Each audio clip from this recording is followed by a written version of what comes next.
Now this one also could be a draw, or Sigurov could try to flag him. Because Black's got all the checks. And the extra pawns too, right? He goes for it. G6, Queen, G7. Go to A1. Go to A1. Oh, Ray's gonna make it. Ray's fast, but not fast enough. Oh, Ray's winning. Oh my God, Ray's gonna win. Ray wins it. Whoa. What a flag there. He had like 4 seconds to 2. Will Hess flag? Will Hess win this against Sasha Kosteniuk? Yeah, Rook C7 was that was a brutal moment. Kosteniuk is fast. God! Oh, mate! No, he's not gonna make it. Or is he? No, he's not. Black won. Black wins. He didn't capture the rook in time. It's such a critical position. 93. Piece up for fun, but his king is so exposed. F7 and Queen F7 do not take on G4, or maybe you can because Rook F1 is not mate. Rook F1 is not mate. Oh, because knight takes will vacate the D2 square for the king. Rook F. Wait, Queen H5. I thought Rook F1 was made there, but it wasn't. Queen H1 and Rook F1. Oh my God, Andreikin's gonna win. And now the rook on C1 falls. And the practical difficulty of that position with 6 seconds, Queen D1 and Queen D3, and Andreikin is mating him. He's taking everything. Oh my God, what a turn out. Queen G3 is mate. And Fabi loses. What a game, Anna. What a match.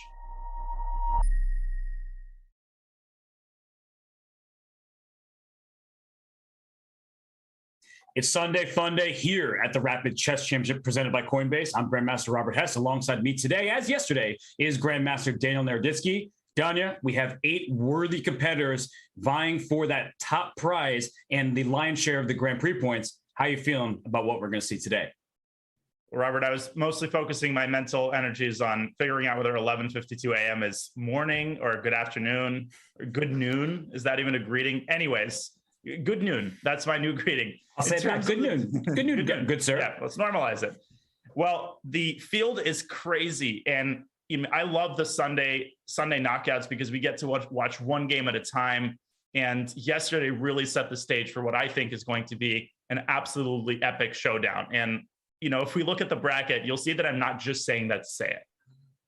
No, you're not at all, because look at the 8 competitors we have. We have Parham Maksudlu up there in the top left. He just got by Jeffrey Zhang on tiebreaks. They actually were tied, and the second tiebreaks were in Parham's favor. He gets his compatriot and good friend, I think somebody he works with on chess, in Amin Tabatabai in the first match. Yeah, never easy to play your friend, and it's never easy to play the world rapid champion. And Hikaru Nakamura will be facing that challenge against Nodirbek Abdusattorov. And on the other side of the bracket, Jeffrey Zhang and Dmitry Andreikin, 2 incredibly solid powerhouses. Jeffrey was out of his mind yesterday.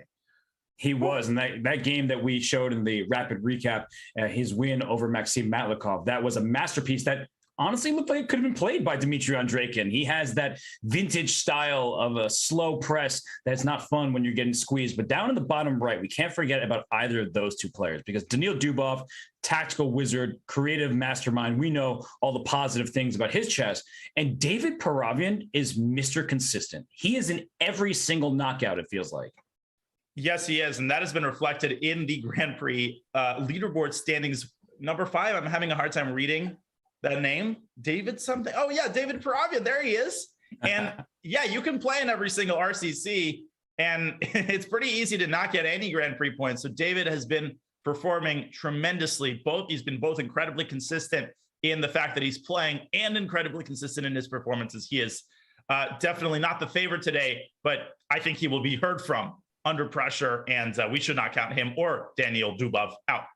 Certainly, and Paravian beat Jan Nepomniachtchi in the knockouts. Remember that game where it seemed like it was about to be a fortress, and a queen went in line and won pieces, so the bishop. So that shows that Paravian can beat his compatriots and players higher rated than himself. And the players we mentioned are vying for Grand Prix points. This is a season. This is many events stretched across these weekends. First place gets 10, second 7. You can read the rest for yourselves, but they don't just get points. They get some some money as well. Not too bad for a weekend paycheck. $7,500 for first place, $3,500 for second place, and prizes all the way through 8th place. So you're guaranteed a prize if you make it to Sunday. But that top prize, that's a pretty juicy amount. That's a lot. It certainly is. And, Hikaru Nakamura, he's made his way to the candidates tournament. He's finishing up the third leg of the FIDE Grand Prix. He'd like to add that cash prize to his bank account. We'll see if he's able to do it. He does have a really tough test in the first game against Abdusattorov, the world rapid champion. That and much more when we return here at the Rapid Chess Championship presented by Coinbase.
split because you are friends and maybe, Right, exactly. how does it work? So Exactly. we know how the chess works. B3, bishop B2, a fianchetto system from Parham, and he's moving slowly. And we should remind everybody that there is increment in today's matches. So unlike yesterday where we saw Dreyev getting flagged, and sadly for Alexei, that's a common occurrence, these players are not going to lose on time because they're very accustomed to online speed chess.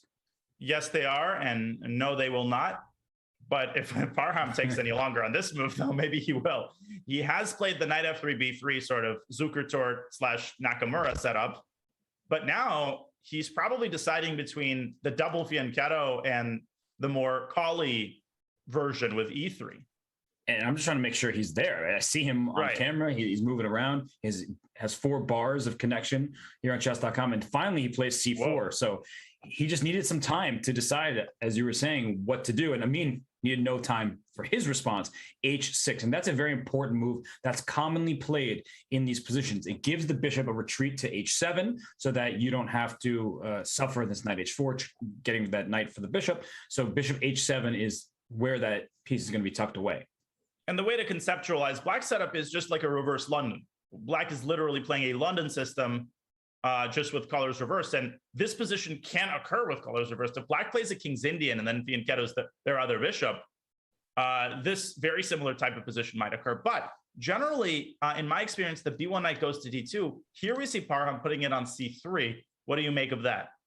Well, the bishop on b2 loses some of its scope. It does put more pressure in the center. And I was going to say, I think Amin will play c6 rather than c5.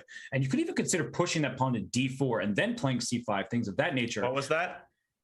Well, now white did it, so it's not available. But I was going to make the point that bishop on g2, that fianchetto piece would have had an open diagonal. One diagonal closes, the other would have opened if Black had played pawn d5 to d4. Right, and Amin going for a very solid setup, knight e4, seeking out early minor piece trades. I mean, this looks, and that was not, no pun intended, this looks beyond solid for Black. Right. And Black has many options here. That queen can go to a5. You can start with knight to d7. And you can look at those dark squares on the queen side. If you go to queen a5, bishop a3, and those dark square bishops are traded on favorable terms for Black, all of a sudden you can actually take really good control over that side of the board. So white is going to be looking out for that, of course, and not just allowing all those trades and the consequences of that. He needs to get it going a little bit, this part. I mean, maybe knight d2 to get this knight off of e4, because if you take, then the bishop will simply replace the knight. And I feel like a trade of light squared bishops might be suboptimal for white. Not that his king is going to get in any imminent danger, but this just feels insipid somewhat for Maksudla. I mean, it spent 19 seconds. We saw him playing very quickly in the opening yesterday with mixed results, but here it seems like he's just confident he's making good moves. Yes, and the knight wants e5 and back to d3. And he says, I don't want to trade pieces with you. If we start trading everything, then Black has no problems. And that knight on d7, where is its future? Maybe knight f6 to e4. I was going to say that anyway, but with the queen on d2, you're really inviting it there. You absolutely are. And he can also pull the trigger on a4 when he wants to. He doesn't have to rush without the pawn is protected currently by 2 of the heavy pieces. Knight f6 looks pretty nice here. Will Parham respond to that with f2, f3? That's obviously a tremendously committal move. It creates more weaknesses. But if white can shove through e4, it could pay off. And b5, not an atypical move in London structures, but interesting. And you're not really threatening to win a pawn on c4. Black has 2 attackers, white only has 1 defender, and he plays c5, so it's irrelevant. But you did not want to take on c4 with that d pawn to open up that bishop on g2. So instead, he pushes forward to c5. And Danya, I think a big reason white does this is saying the queen side, any hope you had of activity there is going to be closed off. Now I'm going to focus on f3 and e4, rook e1 and e4, and break open the center. So the side that controls the pawn breaks is typically the side with the advantage. And right now, Black is absolutely fine. But as this game continues, you need to watch out because white is starting to press forward. Yeah, well, he's basically untied his hands for action in the center. And so that's why I think e65 can be considered by not a move to be made without deep calculation and reflection. But like you said, if white gets f3, e4 and starts accumulating the pressure in the center, Black's position could become a little bit cramped and unpleasant. In addition to c6 pawn, important not to fall asleep on that. It's a backward pawn. If white's knight ever lands on e5, Black will need to expend some energy to defend that pawn as well. Right, and that e5 move, you're trying to chisel at that pawn structure, the d4 pawn, very importantly protecting c5, and he plays it, and it's a pretty brave choice because after d takes e5, whether the knights are traded first or not, white will have an extra pawn towards the king side, and we could see a future where white plays f4 and starts throwing those pawns forward with h3, g4 as well. So you need to be careful about this situation, but it means saying, I'll get your c5 pawn, the position will open up for my pieces as well, and you don't have an attack happening quickly enough. Yeah, and another thing that I'm slightly concerned about just calculating this straightforward line with a trade, first of all, the pawn on c6 is now more accessible. Rook a c1 is possible, and this is happening. Yep, this is all happening, and he's gone bishop d4, and I think he's going for positional pressure against that very pawn. If the pawn can't move to c5, and it can't because white's blockading it, I don't know. Evalbar seems to think black is okay here. More than okay. Yes, is black's even to be preferred. And I'm wondering if there's some kind of bishop b4, pawn c5. But as soon as you push the pawn to c5, then the d5 pawn becomes a target. So bishop a3, I really like that move, keeping the piece on the board, because black wants the option of playing c5. When you have backwards pawn, you don't want to be saddled just defending it. And as white would love to put a rook on c5, right? If we trade bishops, put a rook on c5, next rook on c1, and go after the pawn. That's what black is trying to avoid. Yeah, that was a super high class move. I think a lot of players would put the bishop on b4, just sort of instinctively attacking the queen, but that would not prevent a rook from coming to c1. It would actually throw oil onto the fire by helping the queen move to a square where it's controlling the square in front of the pawn. Bishop b2, intercepting the bishop. Yes. And if we trade, then black can consider the move c5, but then you're walking to rook d1. As soon as you touch that c pawn, your d pawn is a problem. So I think the bishop can go back to b4. And Danya, I wouldn't be entirely shocked if we see a repetition between bishop c3 and b2 and a3 and b4. But I mean, capturing. He likes his position. Yeah, he does. And I think he figures that now, again, the square in front of the pawn. Why am I so obsessed with it? Because if you control it, the pawn is fully blockaded. Here, black is currently controlling. Look at that move. He is fully restricting white's queen, which now doesn't have c3. Now it has d4. In fact, queen d4 is potentially a positional threat. One more thing I'd point out here, Robert, the fact, I think you would point this out, is that the pawns are on a light square. And in an endgame, maybe black will have some sort of a4 breakthrough. So don't fall asleep on these pawns. And a4 is a way of activating the rook from a8. We talk about this very regularly, that we think that we need to develop our rooks towards the center to get them active. But if we play a4 as black, and very important that the pawn's on b4, is that white can't play b4 himself. If we just go back a turn, Danya, and if black had rushed with a4, then instead of playing b4, then white can play b4 and get that rook c5 and get this clamp on the position. And that does not look like fun for black. Yeah, very instructive on pushing the other pawn out first. And after rook ft1, Amin has finally settled down on the clock, and a lot of options here for black. First of all, black has to figure out how to arrange the rooks. Rook ac8, rook ft8, but rook ac8 would sort of abandon temporarily the idea of a5 a4, which is, by the way, a possibility even here. Yeah, complicated. I would certainly be considering that. Rook fd8, we kind of know we're not playing c5 as black. That's one of the things that we've been talking about. We want to push a pawn that's being targeted, but we're not getting that to work with the d5 pawn hanging. He goes rook a to c. That actually surprises me because I felt like a4 in that moment would have been more up his alley, more his style, and give him more activity down the a file. I agree. Now a4 can be met with b takes a4. And you certainly don't want to give white a free pass pawn, even if it's a doubled one. And queen d4 here, does that work tactically? Can black shove c5 through in that position? Queen takes d5. It's hard to say. Yeah, maybe after queen d4, there's queen b5, just to attack the e2 pawn, keep c5 as an option. But as we see the evaluation bar saying, well, no, white's actually improving the position, and black is going to be in trouble as that rook will land on c5. Yeah, maybe e3, and then again you have a hard time playing c6, c5. So queen d4, I honestly think looks like a pretty good idea. Black could trade and go for something like rook fe8, and after f4 break open the e file with the move f7, f6, activating this other rook and saying, I don't care about the c5 square. I've got more important things to do. But if that line is very risky for black. It's especially because once you get to that position, you have to play f6. You're strategically lost if you don't.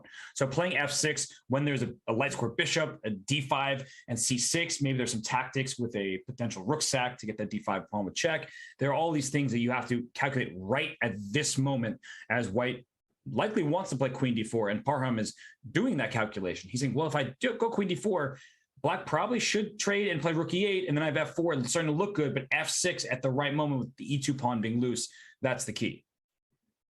Yeah, you need counterplay. The moment white's rooks get to d4 and c5, and black's pawns they're weak. a5 is weak, c6 is weak, and you can't play f6 in just any position. You've got to start watching out for tactics like rook takes c6 and bishop takes d5 check. So from that perspective, I think queen d4 is probably the best move practically. Oops, that is probably the best move practically speaking. 4.5 minutes now for Parham. He's got to put a move on it pretty soon.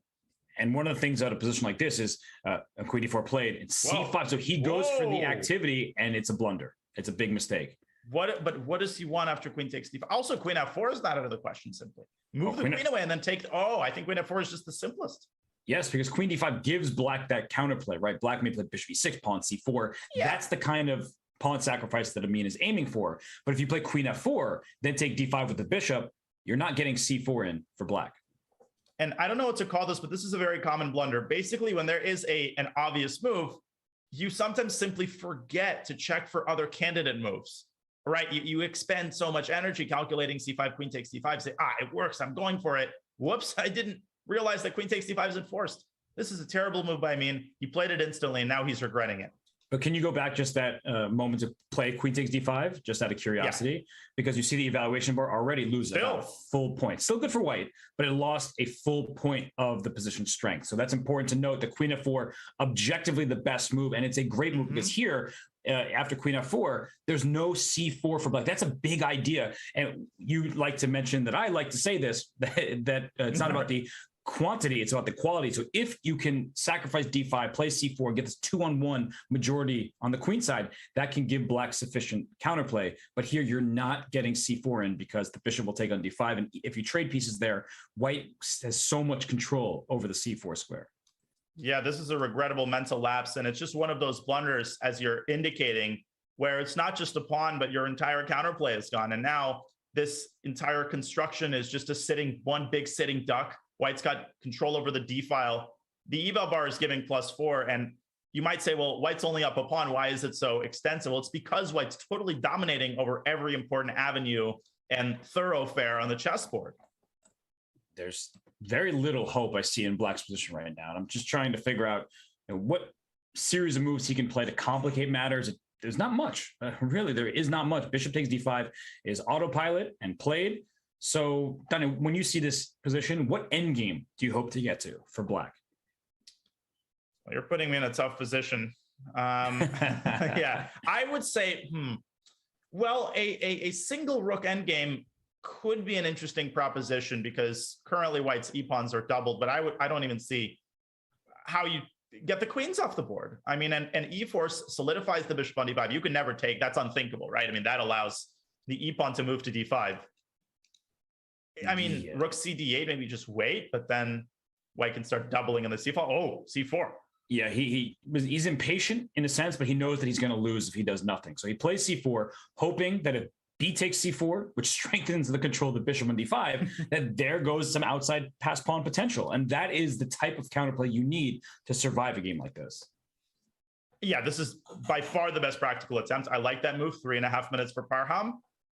And he's got to decide what he's taking on c4 with. He can also take with the rook and essentially guarantee another trade of rooks. But who does that favor? And then he'll have less resources to prevent the motion of black's passer. Yeah, and this is exactly what's happening. And that c-pawn's not really going anywhere. So the f7 pawn, that's a target. And that probably will not allow black to go fully forward, because if a rook lands on d7 and the f7 pawn's targeted, you're going to have to defend that. So he goes queen d2 first, rook b8. I like the blockade that black has set up for now. And, well, the blockade no more. Right, queen d4. And in the event of a trade, white could actually jettison that c-pawn, push it to c5. And the moment he wins the b4 pawn, black is at a counterplay and at best probably down two pawns. So let's see how Amin handles this. Can he play rook ec8 and try to keep that queen on c5, trade on his own terms? But allowing bishop e6, f takes e6 looks a bit worrisome. But if the queens come off the board, maybe that's a rook end game that at least offers more chances. Because right now you see the eval bar, and I would agree with that. This looks very losing for black, and what to do? Yeah, and white has this very simple idea of just trading, going rook d to c1, overprotecting c4, and then running this f pawn down the board. And now b3 just doesn't look dangerous. It's lost its luster. If white's rooks are in position, b3 is not going to cause the Roman Empire to collapse. It's like no. And he's thinking of just what to do in this moment because he knows a queen trade's a bad ending, but maybe that offers some hope. Not really. I guess one concept that probably won't happen, but is if white allows a rook takes c4 at some moment, you sacrifice an exchange. So let's say white is queen c5, rook c5, and then some move at h4. Like, can I play rook takes c4? And at least after this trade here, I'm going to create a passed pawn that will be defended by my bishop. Maybe that offers some hope here. Yeah, and at this point, the eval bar is going to give something overwhelming one way or the other way. You just need something practical. It's not about, necessarily defending objectively anymore. You have to find a way to trick your opponent. That's the only way Amin can pull off a swindle. Maybe b3 at some point. Yeah, I was going to say Parham's move rook b2 shows that he just doesn't want to allow any counterplay. He wants queen takes c5, rook to b1, and get rid of that b4 pawn. Exactly. And maybe it's time for black to play b3. Maybe the last chance, b3, a b, a3, something like that. Total desperation. Right. And this bishop on d5 is so frustrating because you don't want to take it and hand white another passed pawn, but you can't leave it there because you can't put a rook on a8 behind your a pawn passer if you do in fact play b3 and a3. So this is a bad situation on the clock, on the board, but he looks fine. He's just in bed and hanging out. Like, he looks comfortable. Yeah, no, he looks like he just finished watching some Netflix and popped on and play the RCC knockout for for a not so small sum of money. But he seems chill, and he goes b3. He does indeed. And Parham's going to calculate. He trades queens first, takes on b3. That pawn is going to be lost if you take back on b3. But if you play a3, the same thing is going to happen. You'll just end up putting a rook on a1 and snagging that one. Yeah, well, maybe, but a3, rook a2, rook takes b3. That other rook can move over to a5 and try to keep that pawn protected. I feel like that's the only chance. But a3 can also be met with rook b1, which is not out of the question. And say, hey, I'm going to give up on b3 pawn, but only if you give me a2. Yes, that's a better sequence from white's perspective. He plays it, and that is precision. And as you were just pointing out, actually, if you play rook a2, if you just analyze that for a half second here, that after rook b3, rook a1, rook a5, I mean, how does white proceed from here? You don't want to give up your c pawn, as you have a situation with a couple extra pawns, but it's not looking so easy anymore. Yeah, the rooks are sort of locked in a standoff. Rook bb1, rook to a5 by Amin. At this point, he is giving up all of his pawns, trying to keep this one alive. Rook d2 could be one way to preempt a2, because currently a2 is a threat. a2, rook a1, and then rook takes b3. And so smooth, Robert. And this is one of the hallmarks of these top players, and especially juniors nowadays. They're not compromising on their endgame play. It used to be the case that young players were considered bad at endgames generally, even the top ones. Not true anymore at all. No. And it's easy to go wrong, even though the evaluation bar is screaming a win for white. Like, instead of playing rook d2, as we were just talking about, there's allowing a2, rook takes b3, and then black gets the necessary counterplay to try and hold. This move, rook d2, perfect chess. a2, rook a1, I'm getting that a pawn and keeping my c pawn. And just the way he did this, by the way, with queen f4 first, then taking on d5, putting his pawn e4 like this, I think that Parham has played a magnificent game. Yeah, but once you blunder like that, I mean, those are the worst blunders. He really never had a single chance. And I was just indicating that if black, plays something like king f8, let's not forget about the f4, f5 idea, which is going to come with tremendous effect. Bishop h3, one final attempt by Amin as he tries to set up mating ideas on the first rank. But white could trade on a2 and then play f4? Yes. Yeah, because as long as the king has an escape square, there's no checkmate with just the rook and bishop. So it's a good effort, but it's not going to be sufficient. Yeah, and white has, I'm trying to count the extra pawns. There's a lot of them. There will be 4 after rook takes a2, dropping down to 3. I think white can live with 3. Yeah, 3 is enough. There's one trick though, and he plays rook to b2. But if he took on a2 there, the one trick I guess that black had was if we trade on a2 and then rook b3 and you play f4 and then rook f3, it's like, oh, don't see checkmate, and you play rook f2. I think c5 is a good move. Right. But even if you play rook f2 and I move my rook to like e3 and you put, c5 looks good. Yeah.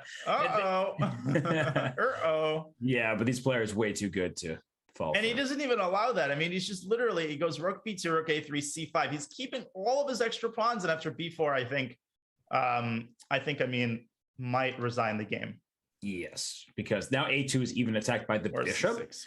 So if you played b4, you can go rook a takes a2 and capture back with the bishop and not even give up your b pawn. You are going to have, what did you say, 4 extra pawns? He's just mean. He's so mean. He doesn't even give him 1. Yeah. Okay. He doesn't give him a single 1. Come on. Come on, Parham. Yeah. Parham just likes his pawns. I can't blame him. Rook c3, hoping for rook a takes a2. Something tells me that's not gonna. I would throw an f4. Maybe then rook takes c5. Ooh, a clever try. Still losing, but it's a clever try nonetheless. Yeah, I mean, we've seen too much, Robert, in our years and decades to ever count anybody out at this level. Didn't we just watch Jan Nepomucene play rook b3 check and lose a rook against Fedoseev? So yeah, never say never is what we've learned. But I'm going to have to be honest and say that Amin's chances after f4, no back rank checkmates, it's looking like it's not going to happen for him. Yeah, and now white can play rook a takes a2, eliminating perhaps the last hope for black. He goes king f2, and he decides to take care of any potential mates on f1. Rook c5, now rook a2. And that's basically all she wrote. Right, because now 3 extra pawns and rook a5 can be played. There it is, trying to trade off rooks. Now b5. f5. Yeah, rook a6. Now it's just this is going to keep happening. b5, rook a6. And I'm going to keep trying to trade rooks. Now h6 is loose. I think we've seen the last move of the game. The Parham Express has left the station. Rook c1, starting a furious attack on the white king. Big threat of rook f1 check. Rook a6 played, and if you want to keep the rooks on, you're going to b8. And white can play rook a8. You could take on h6, sure, but he's trying to trade the rook. So rook a8 and give me that pass pawn. It's going to rumble forward. Rook takes h6 and then rook g6 check using the pin to win the g5 pawn. But I agree. b6, b7, and rook a8. Okay, he continues to make moves. Rook, I mean, rook e2 is good. Just king d4 can't be bad. Except king d3. King d3, bishop f1. And that probably is the only way to not win. And giving up the h pawn to go promote the b pawn. And the clock, he barely got the move up. I thought he was going to lose on time. Yeah. Rook a8 by Parham, and that was the last move of the game. What a smooth conversion. I mean, he left absolutely no doubt once he played queen f4 that game was over. But we have our answer to the friend question, because Amin was just smiling. He's just like, all right, buddy. if anyone had to beat me, I'm glad it was you. Now go win the tournament. That's probably what he said. Do not disappoint me, because then we're not going to be friends if you don't keep winning. That's exactly right. And that's great to see. And that was a great game by Parham. He seems to be in pretty good form, but he's going to have many more tests and difficult tests if he is to win the RCC Sunday Knockout. That's right. And the Rapid Chess Championship, it is brought to you by Coinbase. So whether you're looking to make your first crypto purchase or you're an experienced trader, Coinbase has you covered. Earn crypto by learning about crypto with Coinbase Earn. Explore DeFi and Web3 with Coinbase Wallet. Get exclusive rewards when you spend with Coinbase Card, and much more. Learn more at coinbase.com/chess and get $10 in Bitcoin when you sign up and verify your account. Well, Danya, the moment that I think everybody is waiting for will happen when we return from this break, because it is Hikaru Nakamura versus Naroditsky Abdusattorov when we get back.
Yeah, this is not what you want. Rook b5. You have to play like this. Could this be a draw? It should be, but I'm worried. Even if Fabiano's ahead in the clock, I'm worried for his time. Yeah, but he might play rook takes c5 at some point. Oh! What Sorry. an idea! Okay, but it actually helps black But out. it's not. It's going with the a-file. Now black's got activity. No, it's going to backfire for Fabi. Knight takes a4. Now Sergey's rooks are streaming in. Yes, here comes the first one, and then the second one, rook g1 check. I think he missed rook g1. F6, huge. Queen a7, queen Oh my a7. God. Queen h6. Now Fabi's queen is running amok. Okay, c5. It's There c5. it Here is. he comes on the other side. D6. D6. No.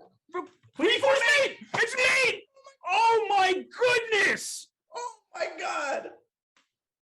Look at Fabiano. You always say you drink water when you do something right. Oh that is the my Fabiano finale, the knockout God. punch. That is checkmate on the board, and Fabiano sails through.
Chess.com is pleased to announce the return of the Junior Speed Chess Championship presented by SIG.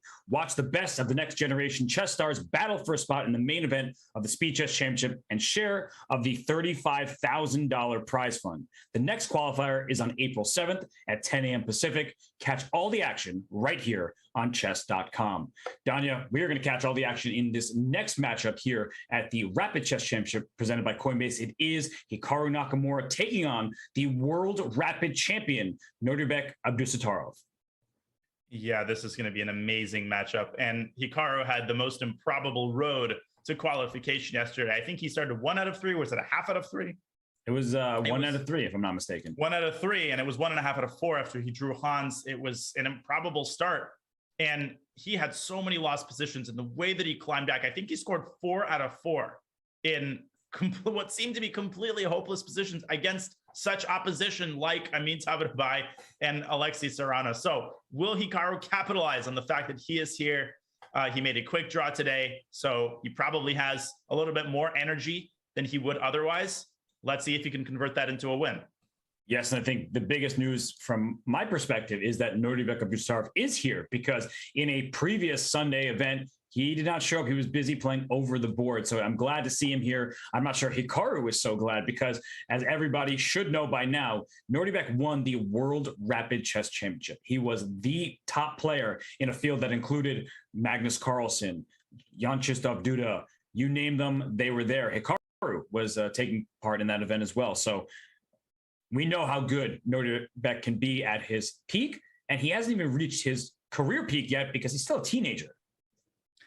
That's mind-boggling. And he actually defeated Magnus Carlsen, if I'm not mistaken, at the World Rapid. So anybody who beats the world champion, basically in any format, but especially in Rapid, is someone that you have to watch. Yes. He's not disappointed. No, and everyone's forced to watch him now, and they'll be glad that they did because he is a superstar, not just in the making. He is currently a superstar. He goes a bit under the radar, I feel like. He, of course, won that World Rapid Championship. Everyone was talking about him, but in classical chess, his rating is increasing. He's going to be 2,700. We all hope in the near future because he should be a mainstay at the elite levels of chess. He absolutely should. And he is part of this new crop of Uzbek talented players. I think he is sort of the leader. But there are 3 or 4 young GMs who are very, very exciting. For sure. And Rustam Kazimjanov, the legendary FIDE World's champion, when he won that title, it was national news in his native country. So he has helped this next generation of talent. And Naroditsky Abdusattorov is leading that charge. And we have what? G6? And Hikaru is usually the one to play G6. And this is transposed into an Alapin Sicilian. So we're both happy about that because we love the Alapin. Oh, yeah. How many? Whoa, an E5. How many weird moves to A6? What is happening here, Howard? What is this? I've never seen any of this before. Please don't make me translate what's happened in this game because I don't fully understand. We start with G6 on move 1, not typical at this time control at the top level of chess. So we saw an early G6 transposing into a Sicilian, an Alapin, and now look at the structure, right? We have the connect 4, and that's why Black played F6. Chiseling at the structure will take back with the knight to develop, and White can take this pawn on C5. So it is a pawn sacrifice. You're not getting that pawn back right away, but Black would have E5 striking in the center, and that's the theme of the position right now. Yes, it is. There's a battle over control of the E5 square, which currently E5 is not possible. White is controlling that square, but Black's got a lot of these auxiliary ideas. Notice how the F file, it's half open. On the one hand, you could say, oh, that means the Black king is weak, but that might be true. But in addition, Black now has an avenue to attack White's king from. That knight swinging to F4. The pawn on D4 is under pressure. Noterbeck, he's making his intentions very clear from the start. He's playing for a win right out of the gates. And there might be a rook takes F3. Do not take your eyes off that exchange sacrifice because you'll win the D4 pawn.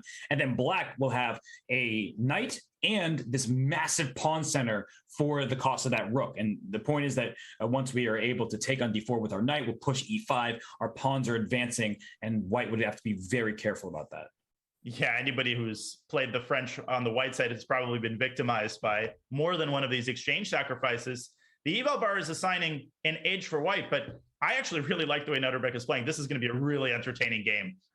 It certainly will. And E5, so tempting right now. And I think a major point is that for E5, White would like to play C4. We see that E4 is the threat, and C4 is trying to break down this pawn center, because if you play E4, then you could take on D5, and now this knight on C6 is under attack once you take the knight on F3. And I think people miscalculate, or they misevaluate these types of positions, Danya, where you start taking pieces in front of the enemy king, so you must be winning. But no, White has too much material in that sequence. Agreed. And yeah, at the end, White just takes everything, and then there's no mate. Knight F4 by Naroditsky. So I think he wants to push this bishop back to F1 first, and then follow up with E7, E5. Now, of course, Hikaru could capture that knight, but giving away the dark squared bishop here, that's a pretty committal decision, one that shouldn't be undertaken without proper thought. Hikaru dropping it to C2. Robert, I mean, E5, this looks pretty darn good for Black now. Yeah, E5 feels automatic, but we know that when we play E5, D5 becomes a target. So after E5, there might be a bishop takes knight on F4, followed by a bishop B3, hitting the pawn D5, also pinning it. So Naroditsky says, I have no fear. He's going for it, but we have to watch out, because the center could collapse if he's not careful. And I think the eval bar preferred for the bishop to park itself on F1, maybe to lend a little bit of support to the White king. Bishop B3, this is Hikaru's idea. He is applying pressure on D5, as you indicated, and maybe he wants to meet Bishop B6 with something cheeky. There's Knight D4 idea sometimes, but I can't make it work. What is Hikaru's concrete idea here? Well, he just plays Knight D2.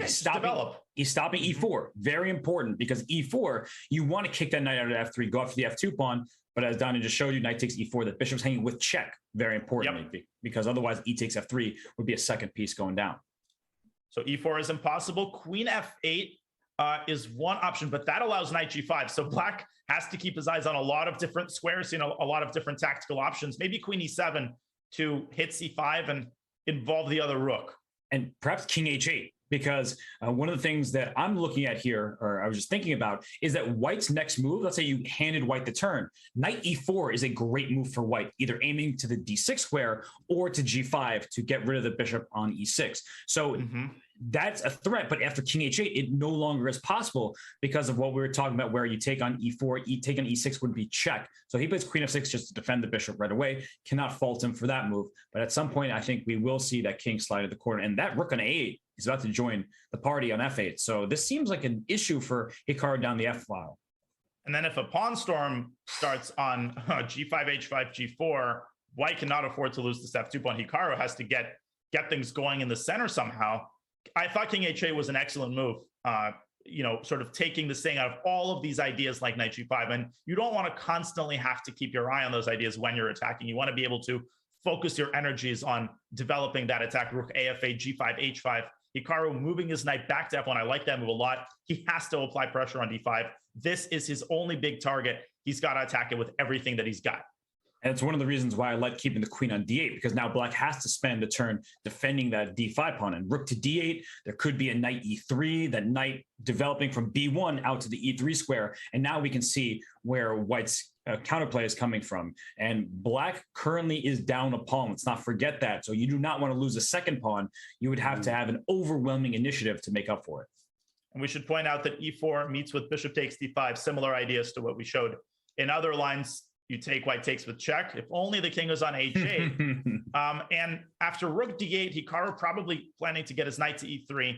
And in some variations, I would even play king h8 at the cost of the d5 pawn, so that when you play e5, e4, you don't have to constantly worry about checks along this diagonal.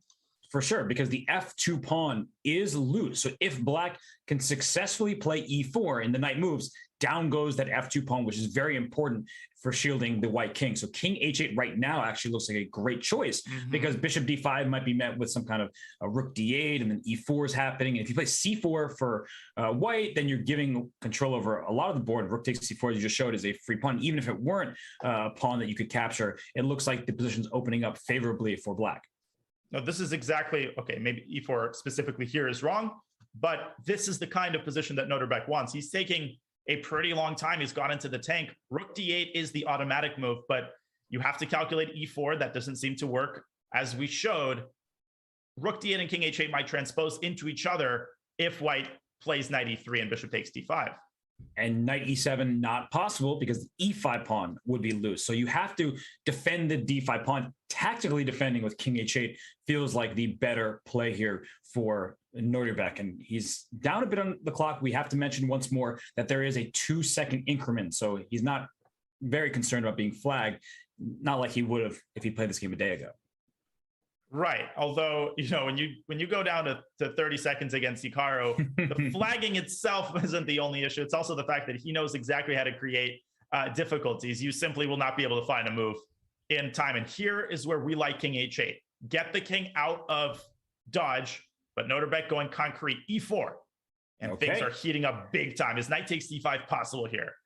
That's the big question, because that knight takes d5 hits the queen on f6. And so knight takes d5. I guess you play bishop d5. Yeah, bishop takes with check. King h8. King h8. Look at white's pieces. Oh. You can't take on e4 because that bishop is pinned. So rook takes e4 just loses a rook. And otherwise you're dropping this pawn on f2. So it seems like Hikaru's king is going to be in danger. And that is why e4 was played.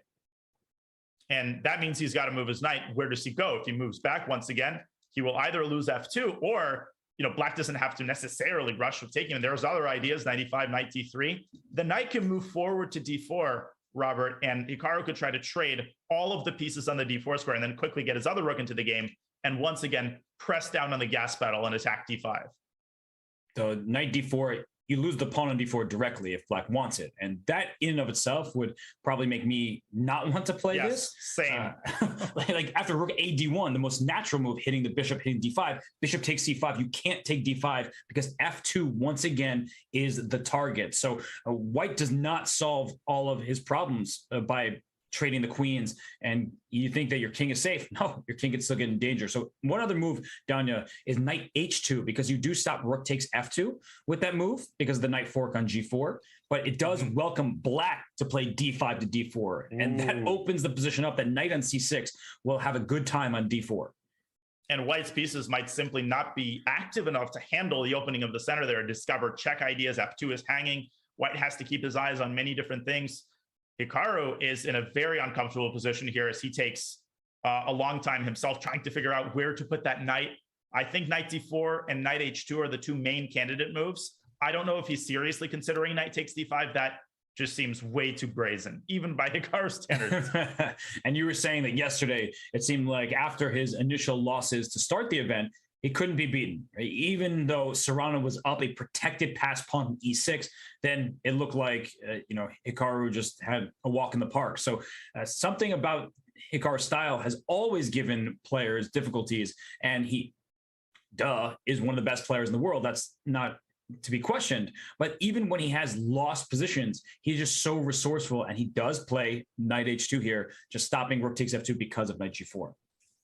And now I really like the move d5, d4. Once again, let me just show rook takes f2 walks right into a fork. So you do not want to chomp on that pawn. It's poisonous. It's definitely time to play d4, because if black procrastinates, if black plays, let's say king h8 in this position, first of all, knight takes d5 might already be possible. White no longer has to worry about the other knight being hanging. Knight e5, though, by Noterbeck. Well, I was not expecting that at all. He did stop knight g4, so rook takes f2 becomes a threat. You mentioned knight coming into d3. It looks like a very reasonable choice, but it didn't punish White. And I think that Noterbeck, he played an opening where you have to go for it. And now he's showing a bit of restraint by not playing d4. He needed to explode the board. D4 would have led to a big initiative for black and an objective advantage that we saw on the eval bar. This is still very much decent for black. And I knew this was a maneuver. I just wasn't expecting it here. Now, once again, Hikaru has to bog himself down calculating knight takes d5. His clock is starting to dwindle just a little bit here. Yes, this is a situation where it feels easier to play for black. You're up now a minute and a half almost on time. You are down that pawn. So we need to talk about the material, and we don't want to be materialistic, but black is in fact still down a pawn. And can the d5 pawn be captured? I think that's a question that everyone wants the answer to, and I guess a little irrelevant now that knight g4 is played. Hikaru decides that the answer is no. And well, the most obvious thing for Noterbeck, I think you should start by taking with a knight. He does, to keep d5 under lock and key. And will White recapture with the knight, trying to get him to get rid of his bishop and soften up that target on d5? But queen g5, I don't want that knight. No. Right? Queen g5, threatening to take on g4 and protecting d5, and he takes right away. I guess he wants f2, and he wants it now. He wants to play concretely, and it makes sense. He wants to go for checkmate here. So he decides, does Noterbeck, that after bishop takes d5 check, big deal. I'm just going to tuck my king on h8, and hey, you're just going to walk in a pin. But rook takes e4 by Hikaru. That looks like the better of the two captures. What a sharp position. And rook takes b2, you can start stealing some of these pawns because c3 is next. But perhaps White has a way to start trading pieces because the white king is less safe. So after rook takes b2, I imagine that rook e2 comes to mind as a candidate move. I think that bishop takes d5 check. You have to think about it every turn. And I mean, I just am worried, though, about allowing this queen into the game for black. So rook e2 would be my instinct if I were playing a bullet game. Yeah, I'm slightly worried about queen f2, just a little bit. Now, after bishop takes d5, king h8, one important detail is if white goes queen f1 there, the bishop is virtually untouchable. It doesn't matter endgame, middle game, because there's always rook e8. It's not checkmate, but it at the very least forces black to give away the bishop. So Hikaru, though, following the advice of the great Robert Hess, rook back to e2. But Robert, what if Noterbeck just takes and just starts chomping bishop f8? Oh my gosh. That is it. Oh my lands, what an idea. I didn't see that. I thought he was just going to trade, take c3, all that stuff. That's checkmate, right? That would be checkmate. So bishop f8. And if you play bishop takes d5 check, the king just slides away. Now you've walked into a pin, in addition to the taking on c5 being an issue. So g3, giving his king the g2 square. It's a nice light square. And the answer is yes. I was going to say, can Noterbeck go pawn hunting? And g3 now is hanging. c5 is hanging. Rook takes e2 will win the rook on a1. So he trades on b2. Another pawn. But he wants to take with check. If king g2, queen takes b2 is check, very importantly. That saves the d5 pawn at the very least. So king h1, you can tuck the king in the corner, but your king still doesn't feel very happy to be there. Hikaru's got his back against the wall, and rook f2, there would be queen takes g3. He's down 2 pawns currently. He can take on d5, but I don't know if he can afford to pin himself in this position. That king on h8 is going to be very safe. And black has a monopoly over the dark squares, which means it's going to be really hard for white to set up some sort of checkmate pattern with a queen on d4. And what just happened in Naroditsky? There he is. Okay, like his camera shifted, right? And so we can't see him fully. But rook c1 by Hikaru. So what's the material count now? It's black is up 2 pawns, right? Ooh. Yes, but white's king is safer than it looks. It's very hard to get to it, and Hikaru activating that rook, forcing that bishop to decide where it's going to go. This is not quite as bad as it may appear for white. I think Hikaru's got pretty decent chances here. For sure, because if the queens can come off, and it looks like a move like queen c2 can be next, or it shields the king on h1, and if the queens are traded, even though black is up material, 2 extra pawns, opposite color bishops, there tend to be good chances to hold a game like that. I would consider b6 here by black, just trying to preserve the status quo, keep the bishop on c5 where it sort of supervises the whole position. He plays it, and the ball back in Hikaru's court. He has to decide once again, will he take on d5? He plays rook c2, shooing the queen away, but now Naroditsky stabilizing his material advantage. That's right. But look at white's pieces all defended. That's going to be important, because if black gets a queen e4 check, let's say king g2, queen e4 check, the queen can actually block on f3 because the bishop defends the rook over there. And Daniel, the important question is, what trades does Hikaru want? Is he willing to just get the queens off the board if that means black has 2 extra pawns? I'm not sure that he really wants to get in the endgame. It looks at first like it might be closer to losing than a draw, but we see the current eval at -1. So we know what the evaluation is. The players do not. He goes rook e2. Another super accurate move. Oh my gosh, he wants a... Okay, so if queen takes g3, which looks like a free pawn, bishop b5 check, king g7. Oh no, or king... Well, that's king worse. G7, yeah, that's worse. But queen a1, and then here, and then you have queen c1 check, I think. You staircase your way up to b2, then you throw in a check on g5, and the idea is to goad the king into alignment with the queen. Oh my gosh. Are you serious right now? I mean, Naroditsky is not going to go for this. He might not even calculate that whole line. You just don't go for this against Hikaru. So black has to keep the d5 pawn protected. Maybe bishop e3. That's not out of the question here. But bishop e3, the downside is that the d pawn is pinned. So it goes queen g5. But you want to play bishop g2. Nope. Oh, he goes king g2. And now king g7. King has to leave that diagonal, because what black wants is bishop e3 and maybe pawn d4 to solidify the defense of that bishop, and that closes down the rook on e2. But if you ever push that d pawn, that opens up the b3 bishop towards the enemy king, so there could be some problems with the queen infiltration. So you have to be very, very careful before you push that pawn. And from a positional standpoint, if you push it, you're also going to blunt your own bishop. So black's king is never fully safe. Neither is white's king. Hikaru now down below 2 minutes, g4. It's not currently hanging because of rook e7 check, but that last move, I thought Hikaru might have needed to play rook d2 just a little bit faster. Now the opportunity train might have passed on winning the d5 pawn. He still tries. Will Naroditsky go d4? He could also, he plays d4, yes. And you mentioned how the bishop on c5 isn't thrilled, but there could be a future where you can push that pawn to d3. It's not, okay. Whoa. You know what's interesting, Danya? Queen e3 almost works. So if you trade queens, right? You trade queens and you take, and the push e2, the rook does come to e and stop the pawn, but it's close. So rook d7, simple move. That rook is going to e7 and then to e3, and that king on g2, it was safe for a moment. Not looking so safe when that rook lands on the e3 square. And there's nothing forced yet. It's just that white's position is deteriorating by the move as Naroditsky keeps pushing Hikaru closer and closer to the ledge. Hikaru cannot afford to lose another pawn. Queen has to drop forward to f3 to keep g4 protected, I think. And Naroditsky could even start pushing his queenside pawn, but no, he goes for the queen trade. So he's answering the question. We kept asking, is a queen trade into this endgame, is it good, give chances to draw, or should it be winning? The evaluation bar says it's winning. So queen takes e3, you'll take with the pawn. That's definitely winning. That's a problem. And you have another pass pawn in the making on the queen side. So you can't avoid a queen trade. No, and rook on the 7th rank is so well placed. Hikaru, the best that he can do is try to trade on his own terms. Naroditsky, you didn't need to tell him twice. Now I would start pushing the pawns on the queen side. He gives a check on e2. Don't play getting rook f2. It active. Rook f2 would have lost in the spot. E3. Oh, it's e3. Yes. Yeah, rook e3 is an interesting question, but there is rook f7 check. Probably didn't want to allow the activity. So How does Black win this? Is it just a b5 and okay, King H? That's a good answer to the question. Phenomenal technique. And now Hikaru trying his best to confuse Noterbeck. He could have gone a5 there, but instead he goes after the g4 pawn. We have a version of a trade. Can Hikaru pull off another miracle? And that's what it would take for him to save this. With 2 pawns down, 1 minute on the clock, Robert. This looks grim.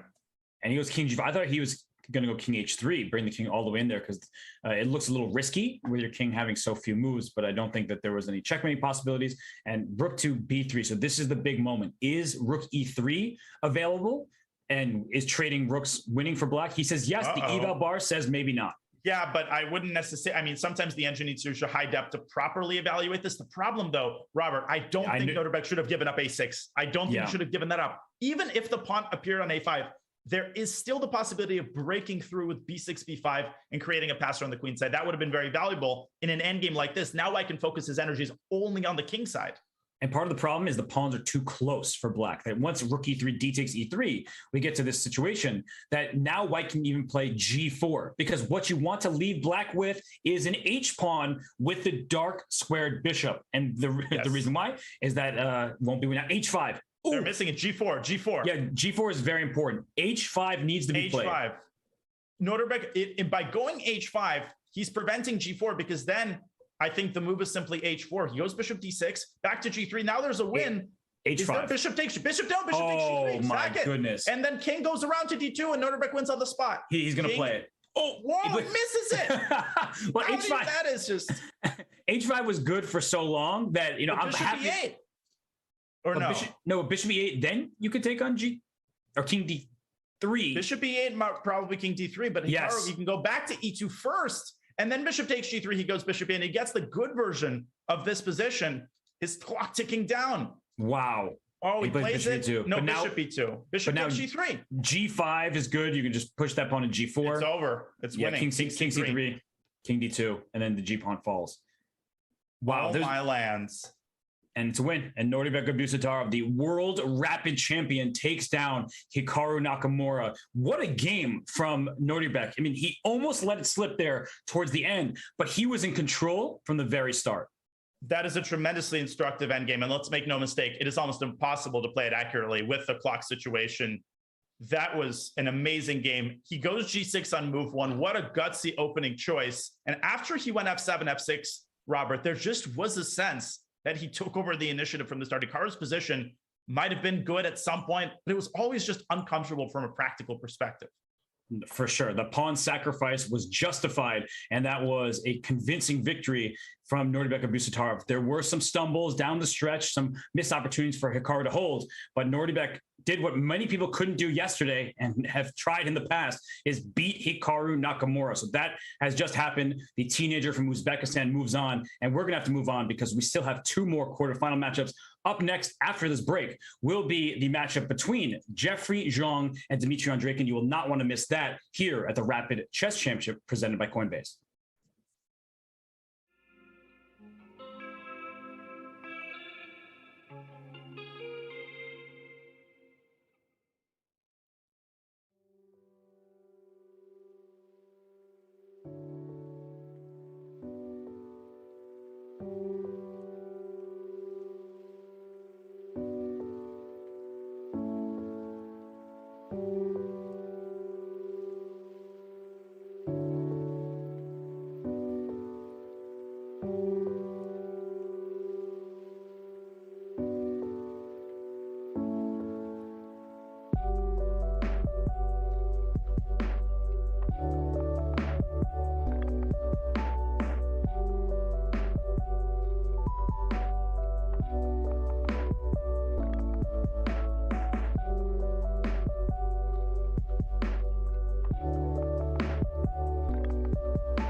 Okay, so I didn't realize that you can't play A8. Takes rook d2 or rook b2, and then you just take the pawn on b4.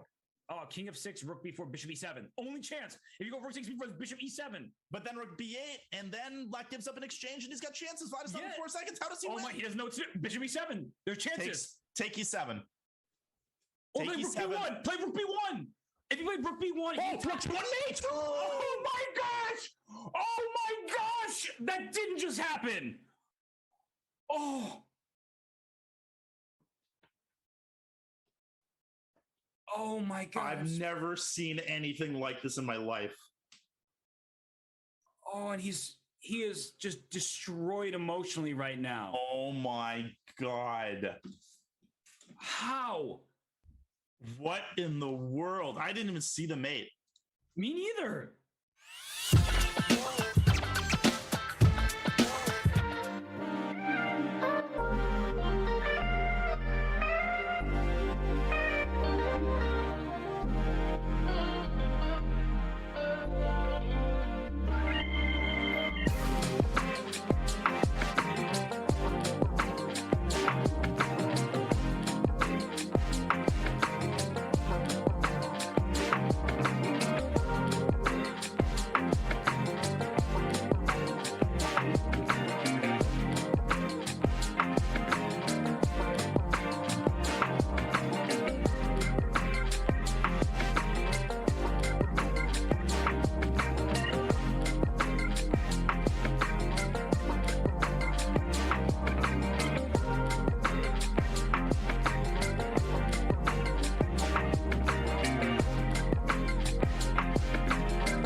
And we look here at the bracket of this week's Rapid Chess Championship presented by Coinbase. We have 2 semifinalists already in the books. It is Parham Maksudlu and Naroditsky Abdusattorov. But now we're on the other side of the bracket, Danya. It's Jeffrey Zhang versus Dmitry Andreikin. Oh, Jeffrey against Dmitry. And these are some of the most solid players that you can find on the planet, particularly Dmitry. We were talking before the broadcast. Dmitry is like the epitome, just a professional 27-30. He's an amazing player. But Jeffrey, I mean, everybody knows his name by now.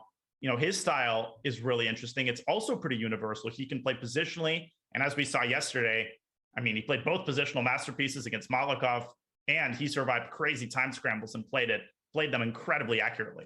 Yes, Jeffrey is a household name, or should be at this point, but Dmitry Andreikin may be lesser known than some of the other players in his rating category, 27-30 plus, but he, of course, did great in the FIDE Grand Prix, where he made it all the way to the final before losing to Report in the second leg, then for personal reasons did not participate in the final leg, but that means more time for him to be online. He's been crushing Title Tuesdays. He's been doing well in the Rapid Chess Championship. He's won himself maybe one game or two that maybe you can remind everybody of Andreikin and his recent RCC performances. Yeah, I mean, he had a crazy run when he lost to Malakov.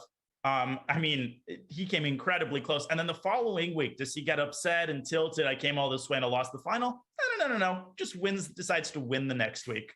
I mean, I've never seen Andreikin have a bad tournament. I know that sounds crazy, but every time I see him play, he's always at the top. He's unbelievably hard to beat. And this bodes incredibly well for a tournament where you need to stay very consistent in order to qualify and then to make your way up the ladder. Where's Jeffrey Zhang? He is, I think, in Texas. No, I mean, he's spending all his time on move one, but that was an accurate answer, I guess.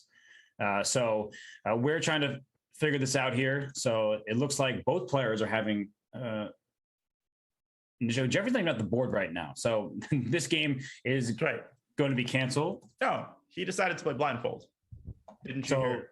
Yeah, I think the team can go ahead and abort this game. We'll get a new one going. But to remind everybody of the season, the Grand Prix is not just the Grand Prix. I just was talking about Andreikin the Grand Prix. Now I'm thinking about it, but they're Grand Prix points for the Rapid Chess Championship. And there is a 26-week season, and 13 best weeks will make your score. So as we look forward to the finals, the top 12 players qualifying, and I believe 4 invited players joining them for a 16-player field. In the end, let's look at the leaderboard once more.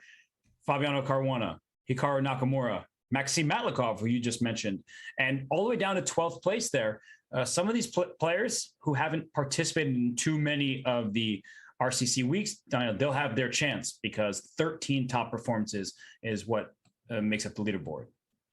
Yeah, and I mean, Fedoseev, Jose Martinez, Gata Kamsky is up there as well. He's had a couple of very solid performances, and I would absolutely love to see him make the final 12. So consistency and actually participating, that's critical because you just give yourself more weeks. And obviously, as we saw yesterday, some weeks are just going to mess up. Some weeks, Fabiano Caruana is going to get 1 out of 5. And that's the magic of this tournament. It is. No, these weeks, you lose to somebody like Fabiano, and then you happen to play Hikaru next. And you lose to Hikaru, and then you play somebody like Fedoseev. It's just no easy opponents in this tournament, and that's the beauty of it, because the top 100 players in the world were invited to make this the Rapid Chess Championship, and it's a serious event. The players, they love it. They're having a good time, even if it frustrates them when they lose. But for now, we're going to head to a quick break just to work out a few little technological issues, and when we return, we will have the matchup between Jeffrey Zhang and Dmitry Andreikin. So stay tuned, everybody. This is the Rapid Chess Championship presented by Coinbase.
Hikaru Nakamura is playing for the win, even though his opponent has a pawn 1 step away from becoming a new queen. It's sensational the amount of risks Hikaru is taking here. It seems like Black is making some progress, finally, and... Well, he just made the decision to trade off everything. He did get a draw, but that could very easily have been a win. It looks like it should be winning for BB Sara. I mean, Black only has that 1 queen in the attack, and White has an extra piece and lots of pawns. I think we're going to see a little bit of an upset in this game. And Musachuk ends up losing on time, and Asobayeva confirms her excellent form by winning that matchup. This is incredible. Bartosz Sochko is up a piece against Magnus Carlsen. Sochko, playing in his native Poland, has a winning position, and Magnus resigns. Sochko is on a perfect score, having defeated the reigning world champion.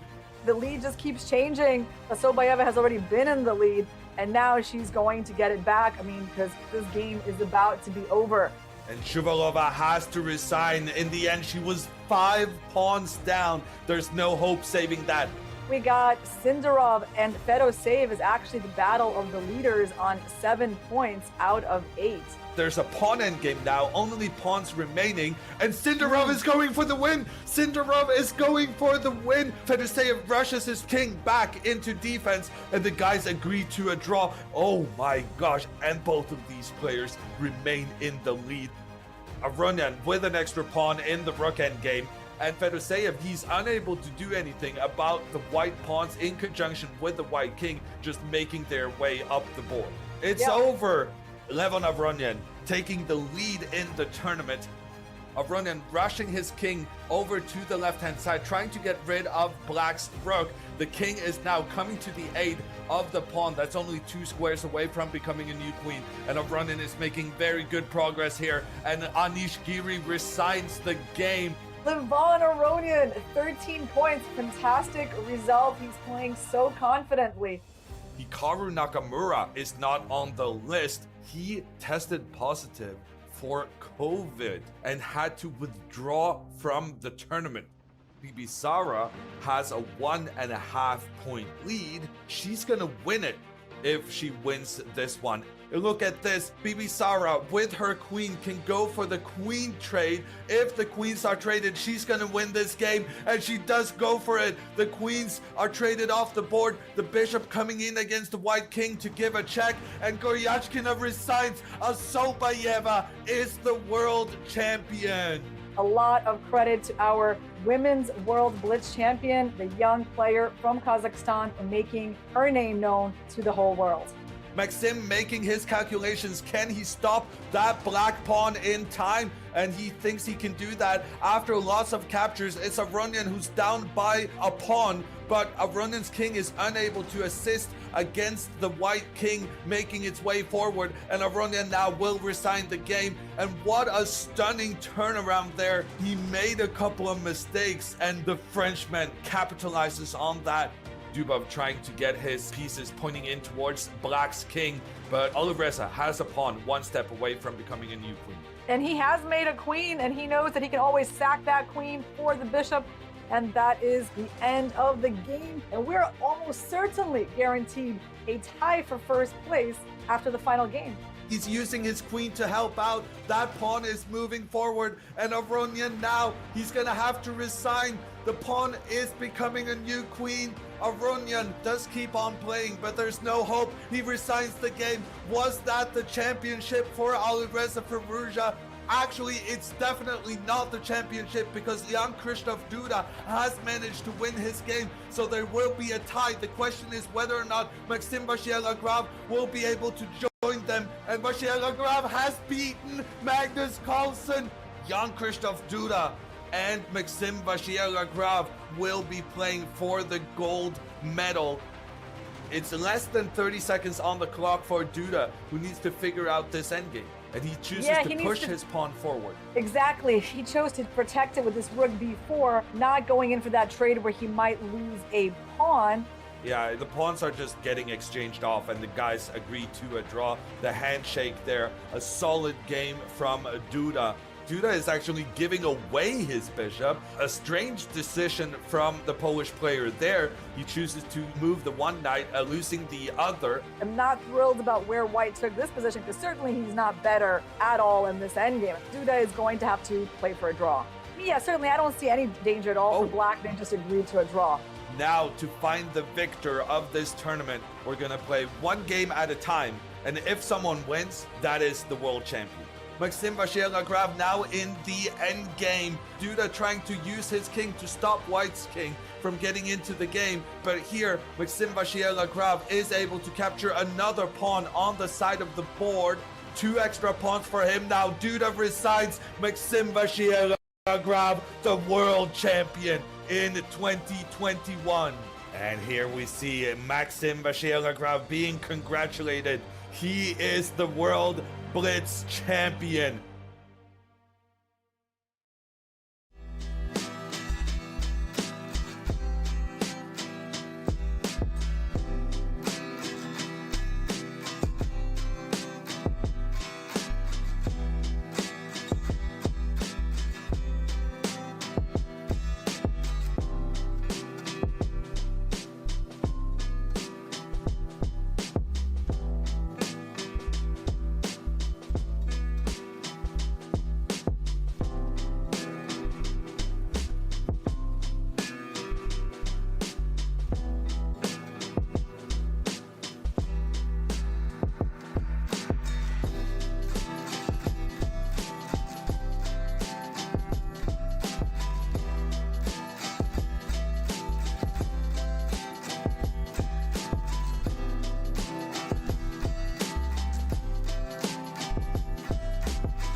Welcome back, everybody. These servers are being worked on, and while that is happening, Donnie and I will go through some fun moments from yesterday's Rapid Chess Championship because we're about to see the matchup between Jeffrey Zhang and Dmitry Andreikin. So we figured, why not show you some great moments of Jeffrey's from yesterday's tournament? And to set the table for that, Jeffrey faced a pretty weak chess player named Anish Giri, easy game. And Jeffrey's, he was amazing from so many different angles, and one of them was just his ability to set up tactical ideas literally out of nowhere.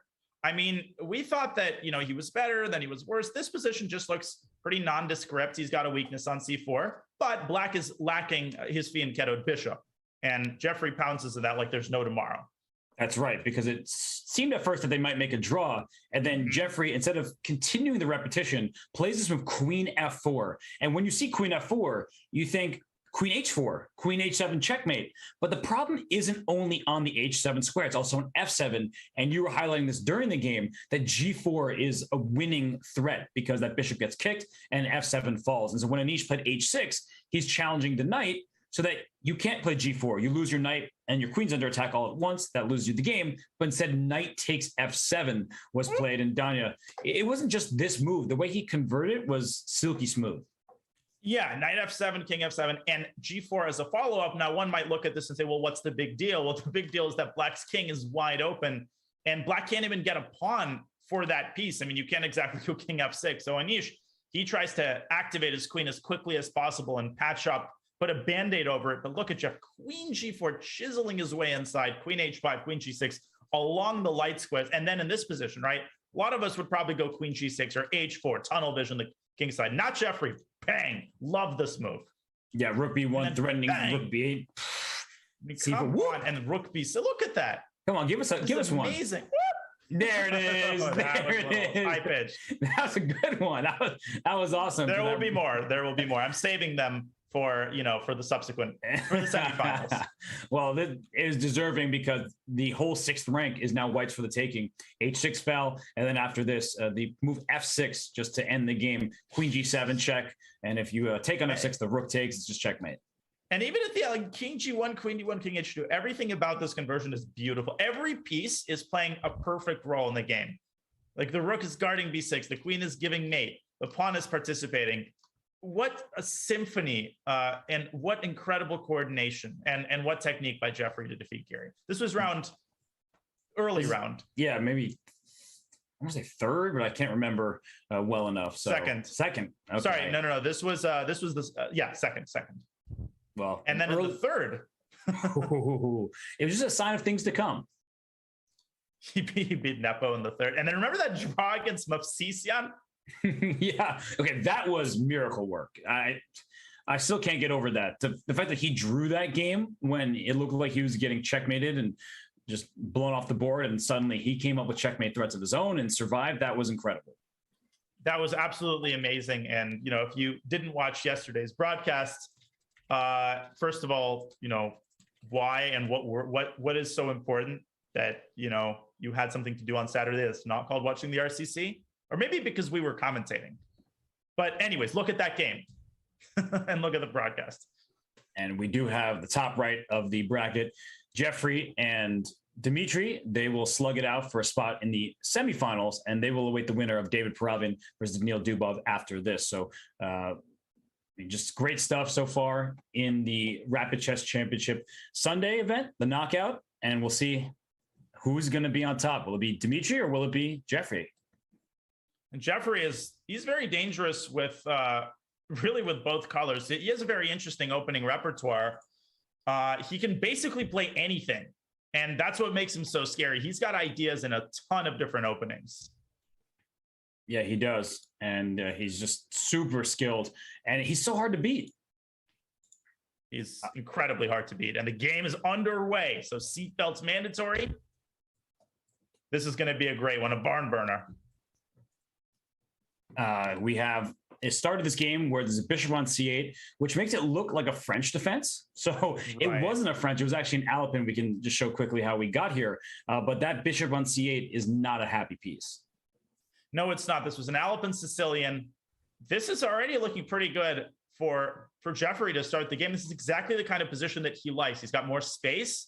And guess what? If Dimitri castles kingside, you might be going right into the lion's den after something like h4, setting up Greek gift ideas. Ugh.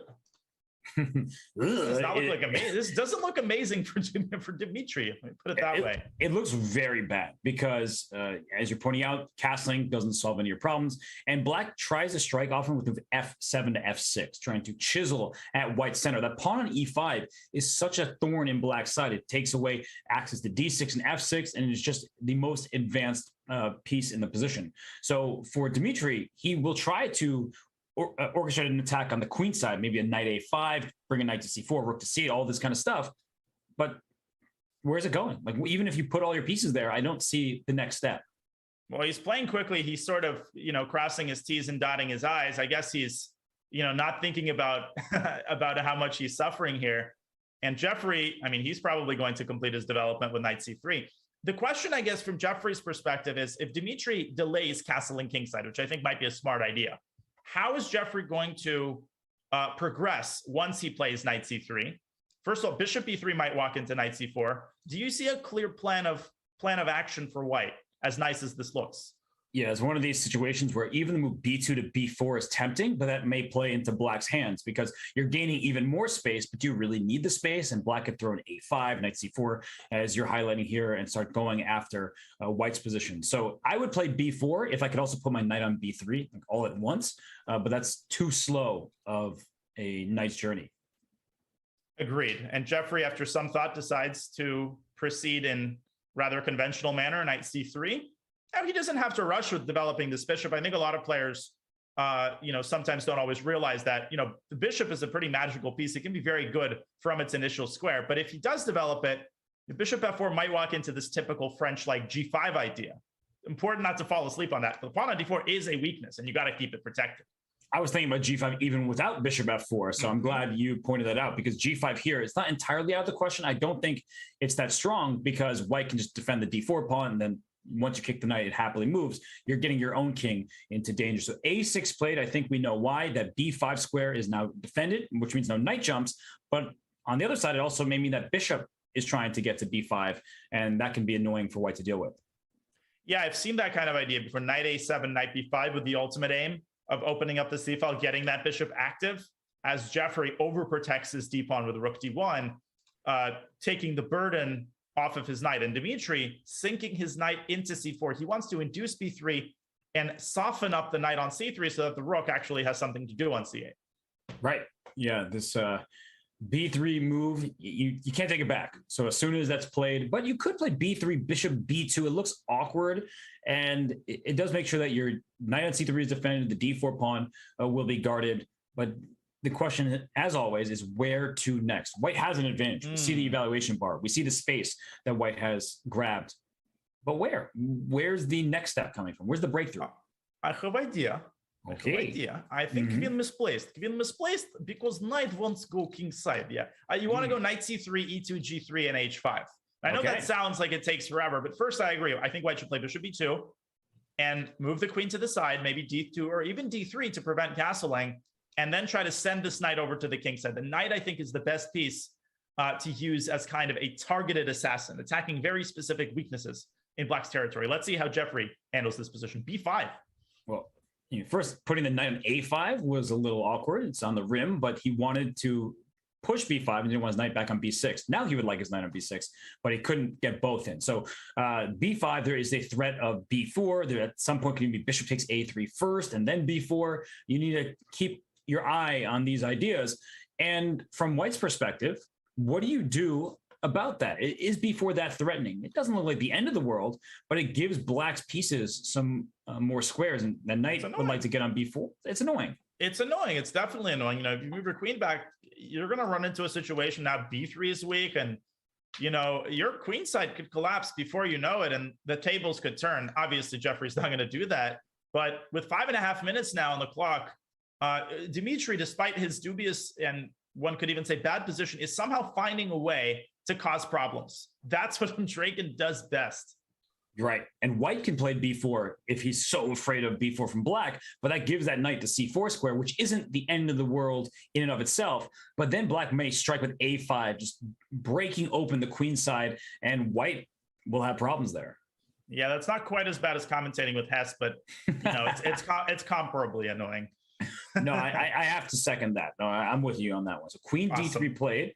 Wait, but there's even Bishop A3 then Knight B4 to consider. Oh, okay. You've kind of redeemed yourself with that idea. It doesn't work, but it just is interesting, right? It's very interesting. Rook A3, Knight B4. And I guess the reason it doesn't work is there's this counter tactic. Rook takes A5, setting up a discovery, and then guiding the knight over to D6. And that's going to be a devastating check on D6. So really interesting idea. I'm sure Dimitri is calculating that and thinking about B4. The immediate B4, Robert, what does Jeffrey do against it exactly? He's going to have to move his knight away because after B4, you can't take for the reason we just showed. Now you lose the piece and get nothing for it. So after B4, the knight has to move and the A6 pawn will be loose there. So I guess white can claim that, but yeah, the queen side's a problem. Position. Knight B4 here as well. And all of a sudden, white's got nothing going on the other side of the board, 0. And black all of a sudden has turned the tables entirely with the move B4. He's played it. Let's see what Jeffrey has planned here, but I think he has to play Knight A2. I mean, as sad as it looks, I think Knight A2 is the move that keeps white in this game, because now after B takes A3 and he plays it, the B4 square is covered. So queen takes A6 is available. The knight and C6 and A5 are a bit awkward, but it's a pawn trade that looks good for black. If you can get an outside pass pawn protected by the bishop, the A3 pawn is going to be dangerous. And the eval bar is giving all zeros. Apparently there's a ridiculous, well, not so ridiculous. Anytime there's a queen this deep inside your camp, right, you got to think about trapping it. So you got to identify the queen's evacuation route and see if you can close it out, even if that requires a piece sacrifice. Well, the route is back, and knight c4 might have essentially forced a draw. Yeah, that would have rook e8, rook b8 back and forth with the queen. That would have been a draw. Instead, Dimitri's saying, why draw? Look at my position. Look at my pawn on a3. Right. And Jeffrey says, sorry, what about your position and your king safety? Not so fast. And bishop takes h4. I think a lot of people would think that's a free pawn. Let me take it. And Dimitri is saying, no. Let me continue focusing on the queen side.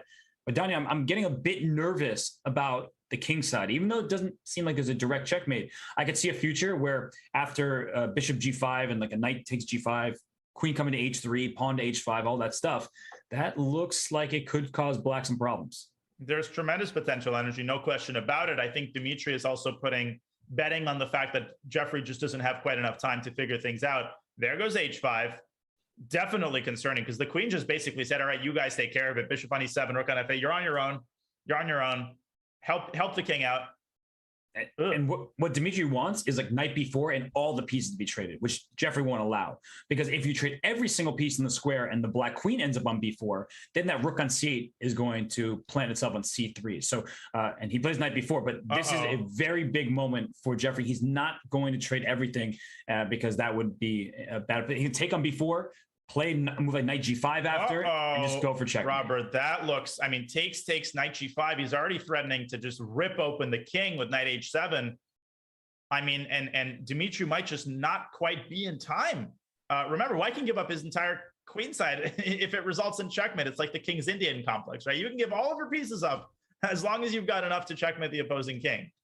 Right. And just knight b4, bishop b4. Do not play bishop takes b4. That is the one thing that Jeffrey cannot do, because that gives Andreikin the time and the pressure down the c file. And that's the only way that Dimitri can withstand that knight coming to g5 with all those sacrifices in mind.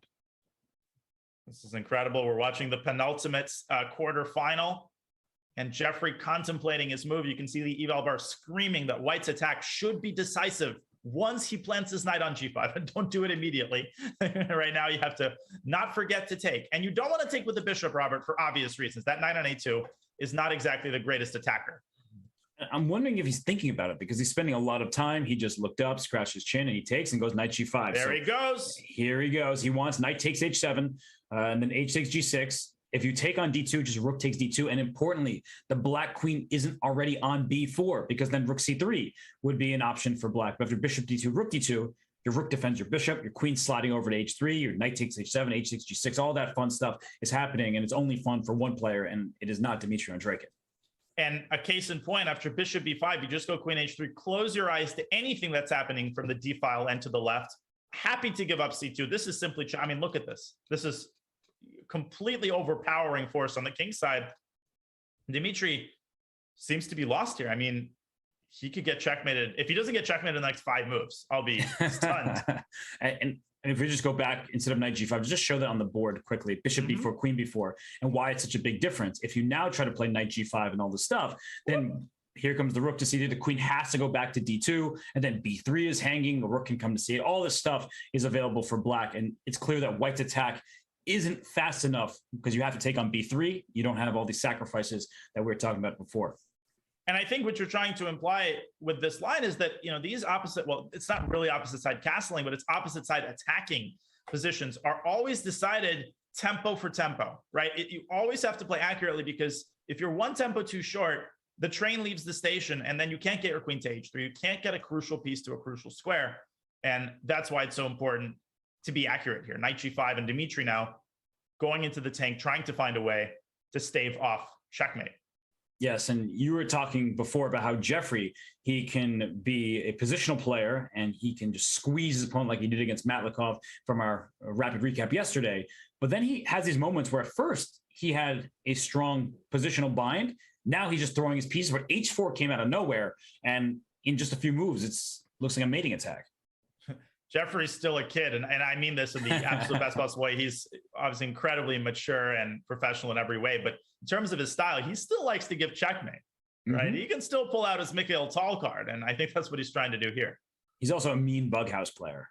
Oh, so, yeah. He knows how to attack, and right now it just looks like a knight and a pawn, but that queen is joining. The bishop is also playing a part, so that you can play knight takes h7. And for Dimitri, he's looking at his positions like, where did I go wrong? I thought my position was okay. I was solid. I was advancing on the queen side.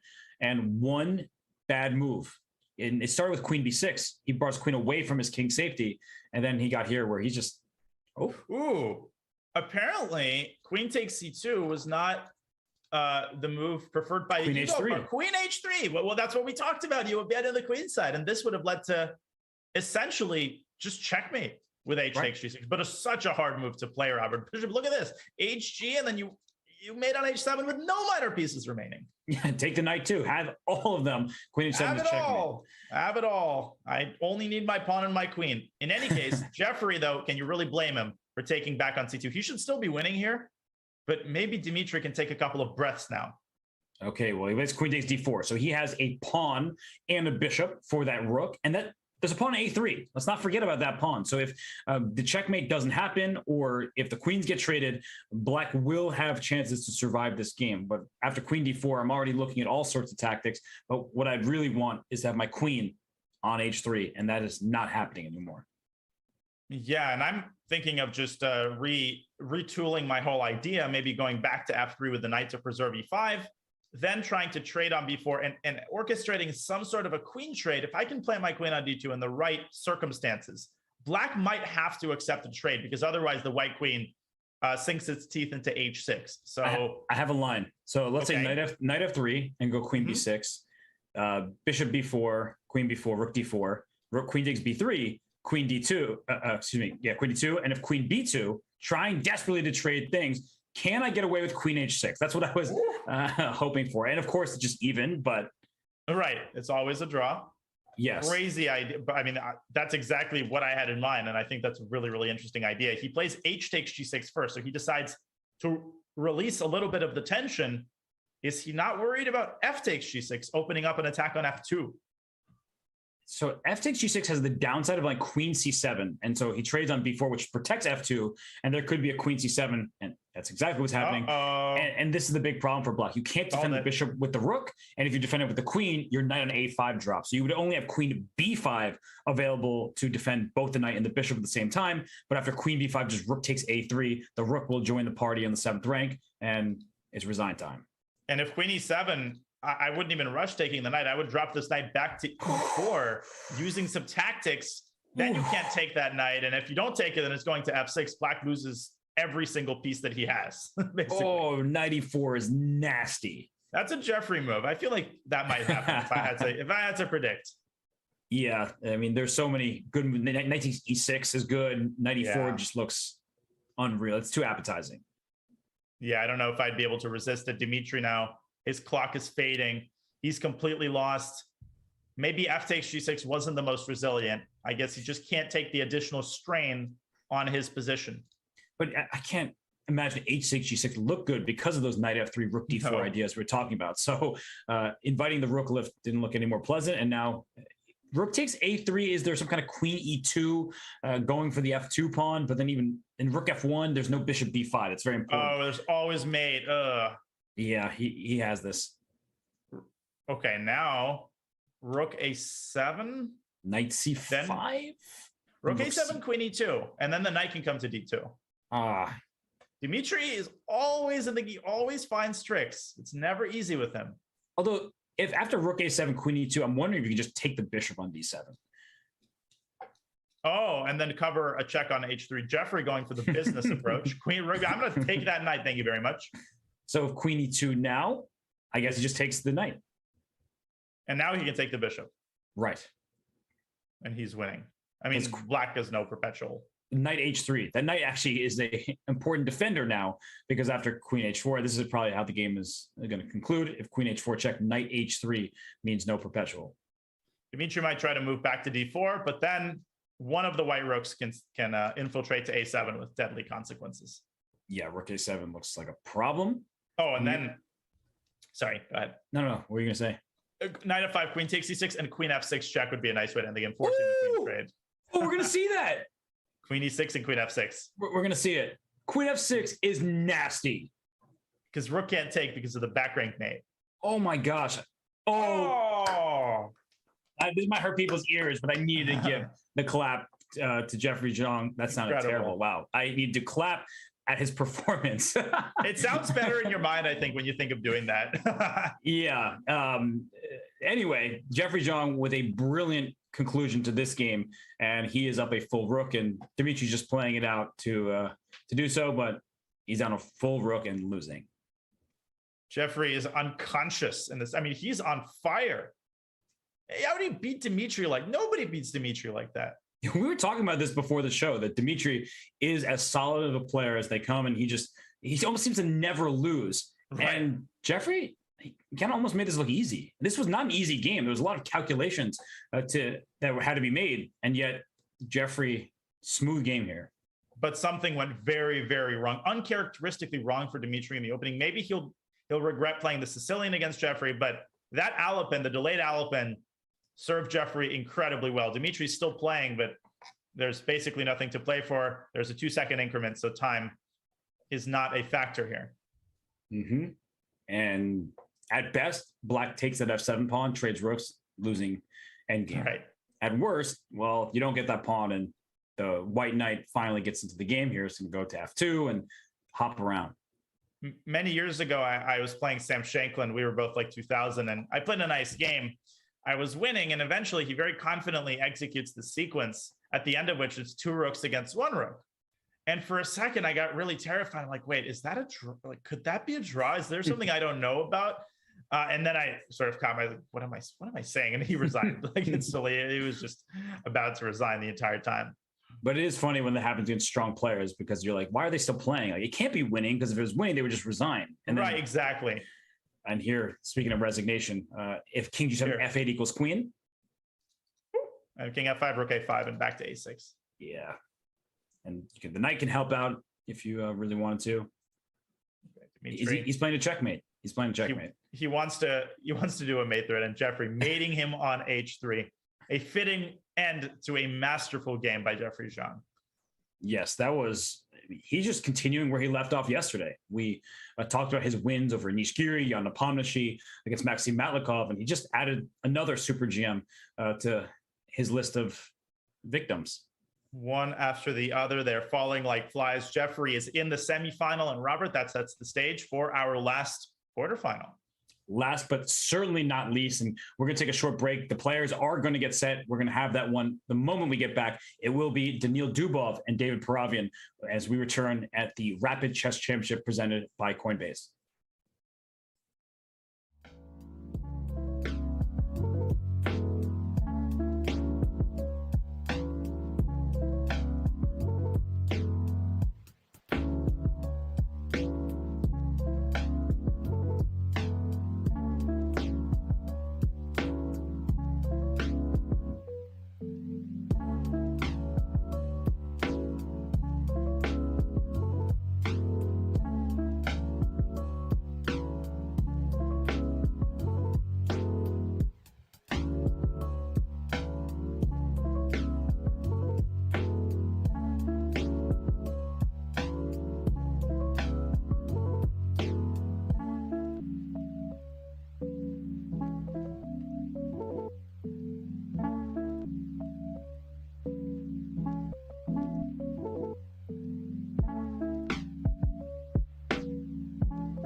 Chess.com's coverage of the 2022 Candidates Tournament is coming this June.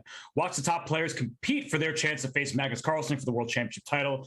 Tune in to chess.com/TV to enjoy exclusive footage of the playing hall and expert commentary on every move. We know that Hikaru Nakamura is making his way to the candidates, but Danya, here in the Rapid Chess Championship presented by Coinbase, in this Sunday knockout, he's not making his way forward because Naroditsky Abdusattorov, well, he won their head-to-head matchup. Yes, he did, and he will be facing Parham Maksudlu, who defeated his compatriot Amin Tabatabai.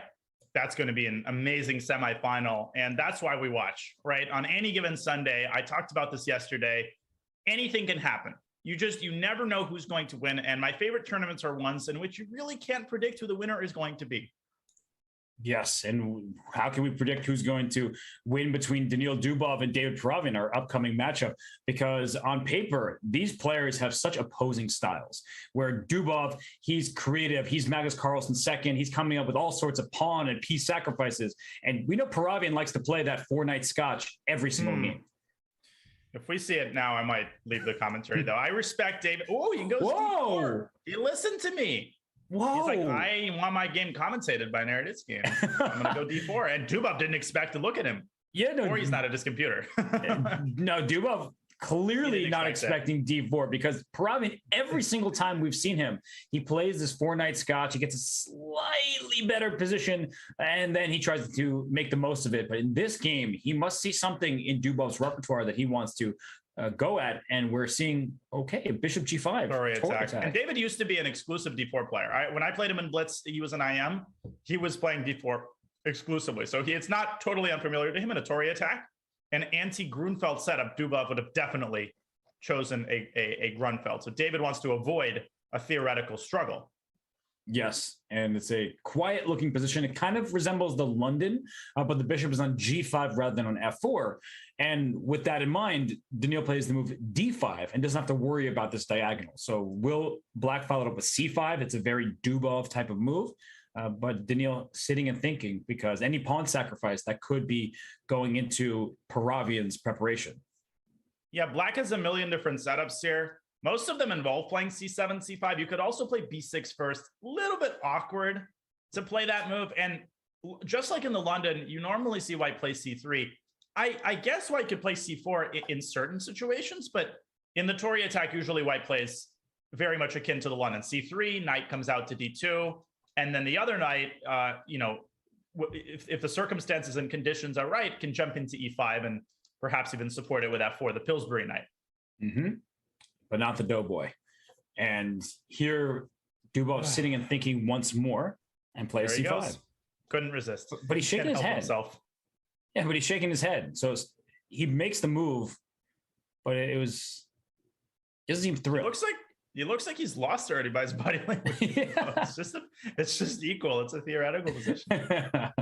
But maybe it's not his style of position, especially if we see a move like Queen to B3 and we get a Queen trade. He's probably like, come on, David, can't we have a fun, exciting, tactical battle? And by the way, these two are good friends. I know that because Daniil one time reached out to me to help Perovin get his account set up. And he's like, my good friend, Dave Perovin, he wants to play in Title Tuesday today. Could you help? So these guys are buddies. Yes, they are, just like Parham and Amin.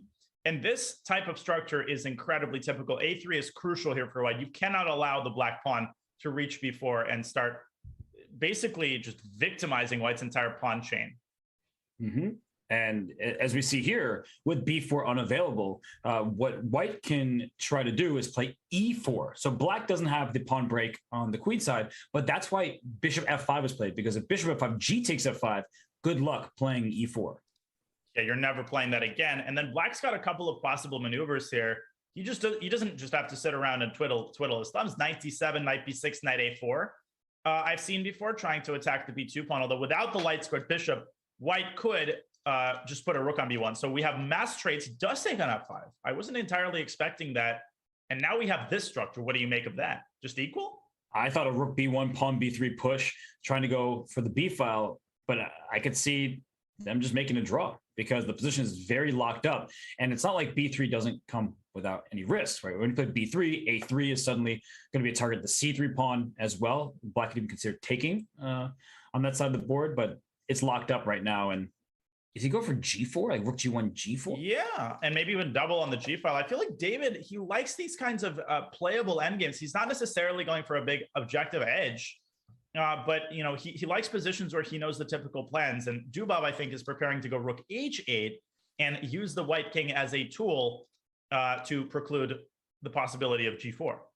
Right, rook h8 certainly next for Dubov if rook g1 is played. And if you play g4 immediately, thinking that, all right, I'll get that pawn back because I pin it, that would actually have cost white a piece. So it's funny how in those moments you think you're being smart, but you're being too clever for your own good. Now be careful, because if white goes king f1, tunnel visioning the idea of g4, he might accidentally walk into b5, b4, and the rook on a1 has lost its defender, so black can actually recapture with the knight. This is a big moment. Don't go king f1. Right. You move your rook first.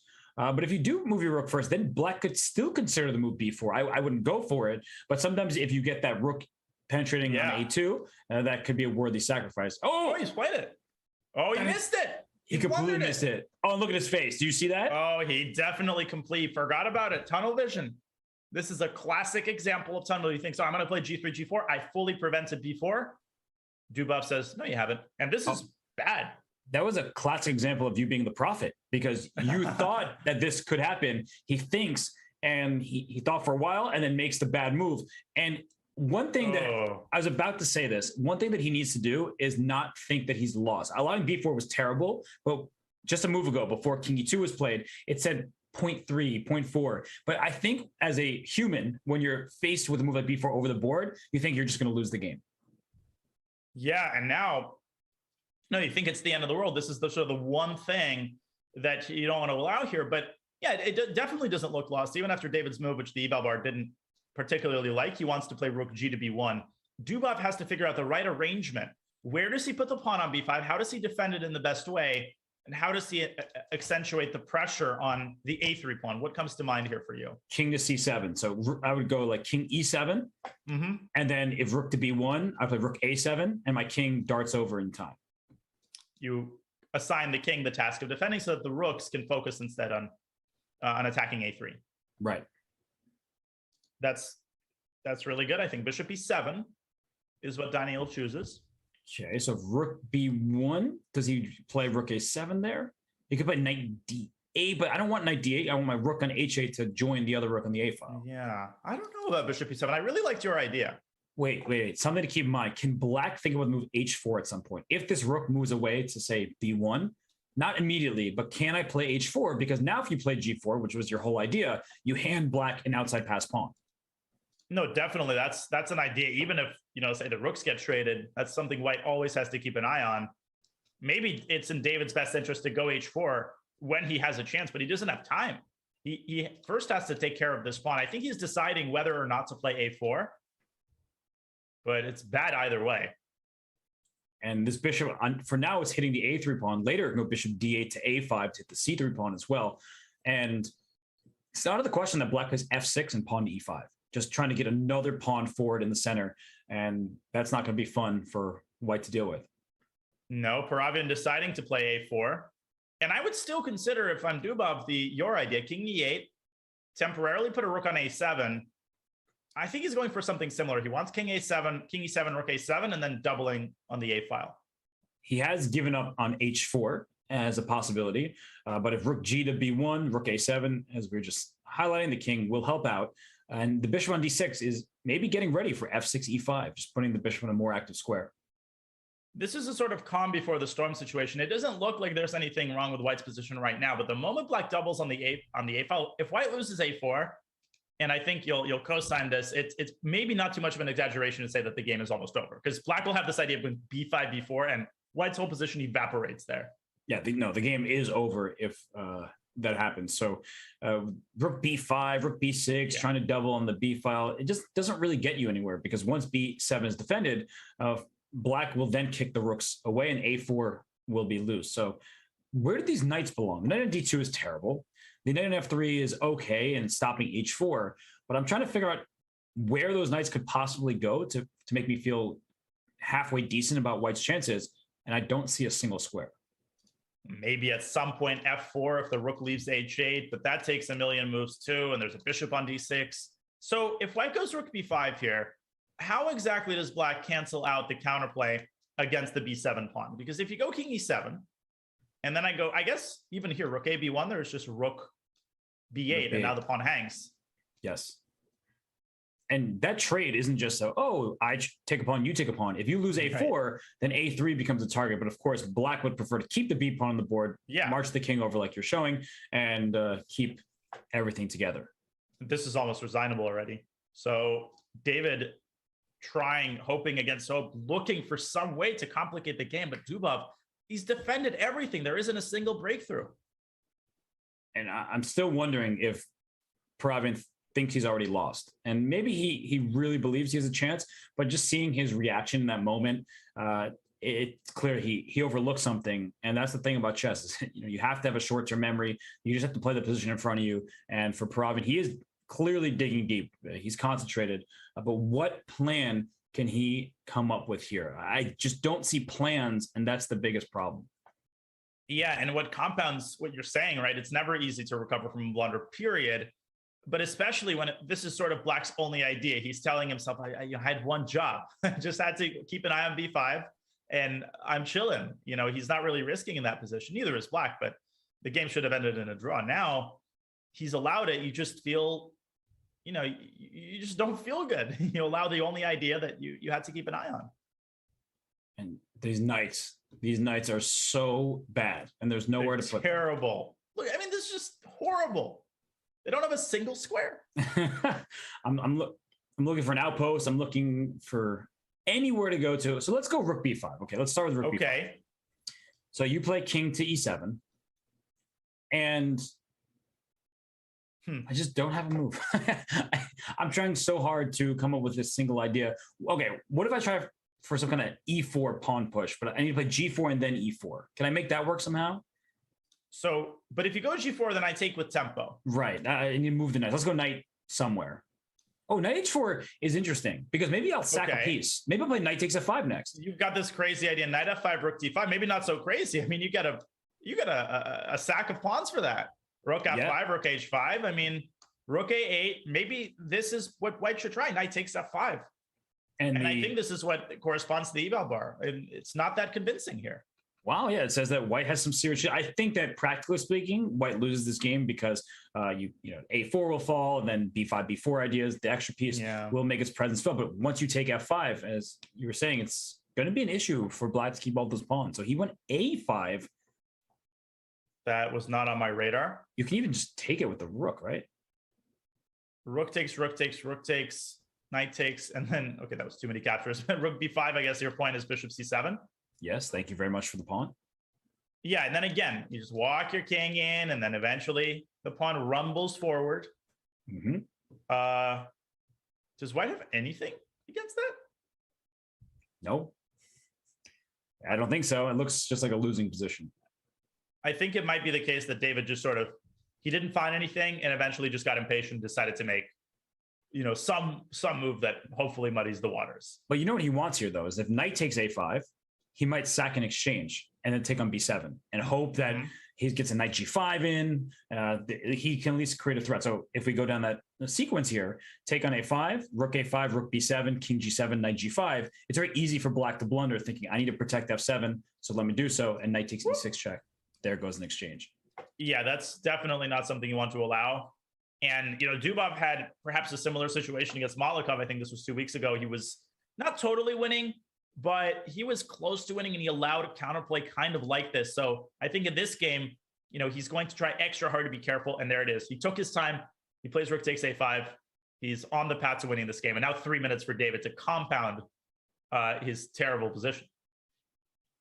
And now there are no more plans to speak of. The only one we came up with was a knight sacrifice that black probably didn't necessarily need to allow. And even there, it was good for black. So I can't fault Paravian for not looking in that direction. Once he allowed b4, it kind of felt like he was just going to lose the game. It's possible that he should have played cb, by the way. after Yes. b4. Allowing b takes a3, I think he also underestimated. He kind of tilted and played quickly. I think underestimating that weakness of the a3 pawn, which just cannot be defended in the long run. Yeah, that was a big moment. Of course, allowing it and then not reacting in the correct manner. So Dubov plays bishop c7, knight comes to e5. So Okay. don't play pawn b6, knight d7 checks, a little fork. Nope. Okay, so And king e7, I guess. Black can continue with his overall strategy of improving his position, getting the rook to the other side of the board.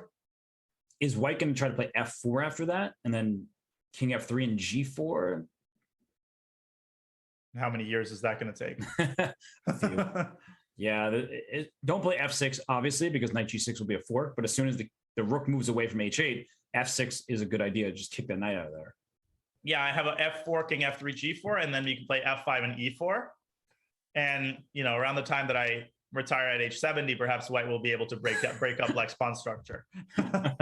Well, the best news of all from your sentence there is that you're not planning on retiring anytime soon. The chess world would be sad without you. I'd be happy, Extremely. but everyone else would be sad. So There would be a day of sadness. Mandated, just yeah. well, Okay, knight now- f3. Can I trap the knight on e? Can I have rook g8? I was thinking the exact. This is unbelievable. I was literally thinking the exact same thing, and then I thought maybe David wants to go knight h4. Because f6, you have knight g6 check, and your knight escapes, and then it goes back to f4, and I have to calculate all sorts of things. So I should not play f6. Yeah, I just think David might be trying to distract Dubov. I think you should just go rook a8 and, you know, just not get waylaid by any of these tempting ideas. Maybe go f6 after rook a8, but not to trap the knight, in order instead to pave the way for the king to reach c6, dislodging the rook, and then the b5, the b pawn is able to move. Makes perfect sense. Okay, 4 minutes for Dubov. He's got time. Plenty. Not a ton of it, but enough. Yeah, he's trying to make his queenside play work, and he is undoubtedly concerned about pushing any pawns. Like, if he does play f6, he knows the knight is going to, right now, would fork the king and the rook, but that's not the major point. It's that they will go to g6, then back to f4, and suddenly you have to start thinking, is white about to create a pass pawn on the king side? So it's not like black can go all in and tunnel on the queen side. White is trying to put some pressure on black's king side. No, absolutely. And, you know, the knight can also swing around to f4, to b4. There's ideas. The game is not over. 3.5 minutes as we're talking. And he goes for rook a8. Let's see how David tries to whip up some sort of counterplay, some sort of uncertainty has to be sown in Dubov's mind. But again, we asked this question earlier. Where are those knights going? You're good at asking $1 million questions. What can I say? I just don't see any future for them. And that's why individual moves seem difficult for white right now. I don't have a move to suggest. The knights are just bad a lot of the time.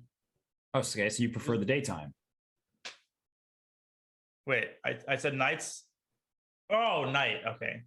Oh my God. That was so sophisticated. I'm just not used to that level of sophistication. Yeah, you know, so it takes me a second.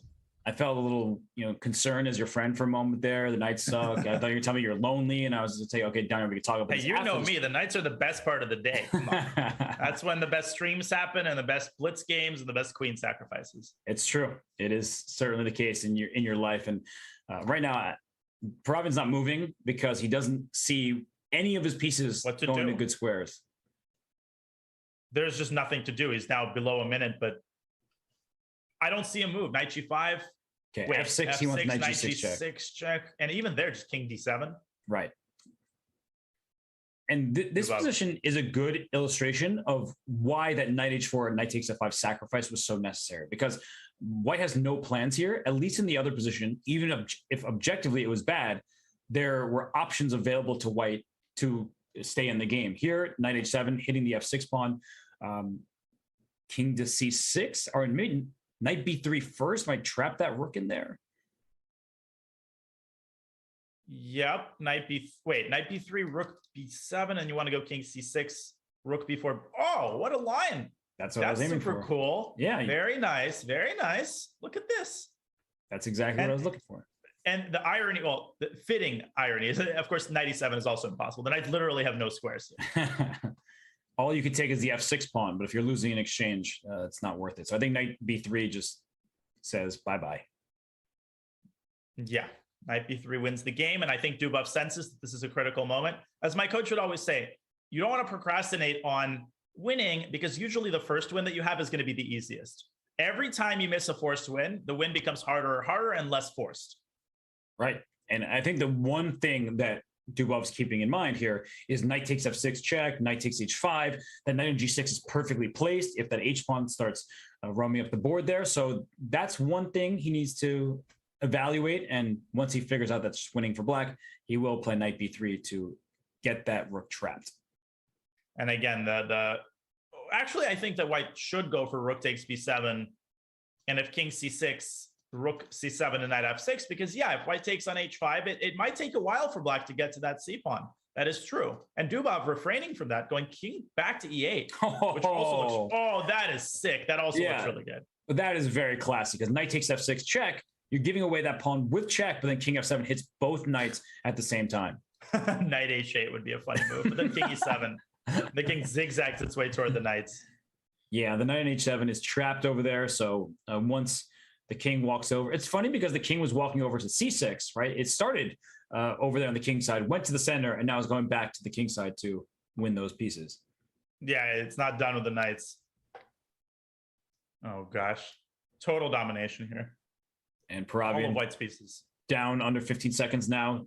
He doesn't see a move. What's he gonna play? He might just lose on. I mean, I don't see a single move. He has to give up one of the knights. He wants to take on d5, maybe. Well, it's a little too late for that. Right. He only gets, I think, one pawn for the piece. King e6 defends everything. And then knight b3 it becomes a threat again. Oh, you could just you could take that knight on f4 if you want it. GF. Where exactly? What is the cleanest win there? Because if you go king e6, you walk into this annoying little check on b6. But I think you can allow that and just bring your king over. Or what you do is trade on f4 and then play knight b3, knight c1, knight d3, and then like go for a rook a2. Okay. He took with the e-pawn. Wow, that surprises me a little bit. And Dubov going for the first idea, I think. Yes. Just king back. He'll give up his kingside pawns because then he'll play b5, b4, and make a queen. Yeah. All he needs is one passed pawn. Of course, knight c6 also wins, but why give up b7? Probably unnecessary. Although knight c6 takes and rook a2 check also wins, I think. And rook c2. Oh, that's actually very clean. Yeah. So rook f2 now. You can go, and then rook f3. Yeah, go around, start taking all of white's pawns. David trying his best. He's not going down, without a fight, but ultimately this isn't in question. Well, he wants to check the king away, so rook h5. Now f5's under attack, but you have f5. Go rook d3. Just take those pawns. You create passers of your own, and I do like that Dubov is thinking a little bit, just to be precise. He's not going to be careless in this game, as he is completely winning, and he just wants to make sure that no blunders happen. And by the way, I tell this to my students, like, it's not like the top guys are so confident in themselves that they play fast. They actually take perhaps the longest of anyone because they know better than anyone what can happen if you play too quickly in a winning position. And that's that. Daniil Dubov beats his friend David Paravian. So in the quarterfinals, Daniel, we had 2 wins with the black pieces, 2 wins with the white, and we have our 4 semifinalists. We've had some fantastic conversions today. It started with Naroditsky's game. I mean, every game so far has featured an excellent conversion. Really, from our first game, Amin succumbing to Parham's flawless play, then Noterbeck. We saw Jeffrey Zhang with the incredible attack, and now a very smooth effort once Dubov got before him. Deserving semifinalist, that's for sure. I mean, that b4 move, as you said, it was not reacted to properly by Paravian, but you could just see that he was pretty distraught that he even allowed it. He just took his eye off that side of the board. He allowed it, and he sees himself out of the Rapid Chess Championship. But we are going to see ourselves a little break right now, because when we return, we have the semifinal matchups in store for you. This is the Rapid Chess Championship presented by Coinbase.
And we are back here at the Rapid Chess Championship. It is Knockout Sunday, and Danya Parham Maksudlu will take on Naroditsky Abdusattorov in the semifinals. We know that Parham, he took down his compatriot and his friend Amitabh Zabai, and Naroditsky, he beat Hikaru Nakamura with the black pieces. That was an epic game.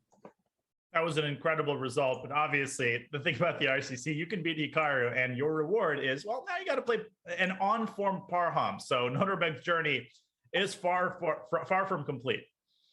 Right. He's looking to win this whole thing. All these players are. I mean, we know how talented everyone who makes the Sunday knockout is, but why not today? Parham, Naroditsky, they're both young, they're both hyper talented. And for Naroditsky Abdusattorov in particular, we mentioned it earlier, we have to mention it every single time. He is the reigning world rapid chess champion. He's frankly a beast. Yeah, I don't think that statement can be said enough times. It's just because of how many GMs participate, including the world champion. It's almost impossible to win the world rapid. Like literally, it's almost impossible. And the game is on. Naroditsky will have to win another game with the black pieces, or at least hold it. If this is a draw, then we will go to a blitz game. We still haven't had a draw yet. No, we have not. Last week. Yeah, that is exciting stuff. And the bishop came to e6. The pawn goes to c5, offering a pawn, but that gives black great counterplay, particularly that bishop on g7 will be happy if the d4 pawn is to move. So this is that Grunfeld bishop spying from the fianchetto diagonal. It's funny. You can basically play c5 in the Grunfeld in any position. Like, it doesn't matter. You one pawn down, sacrifices a pawn. You just got to play c5 at some point. If you don't play it, something's gone wrong.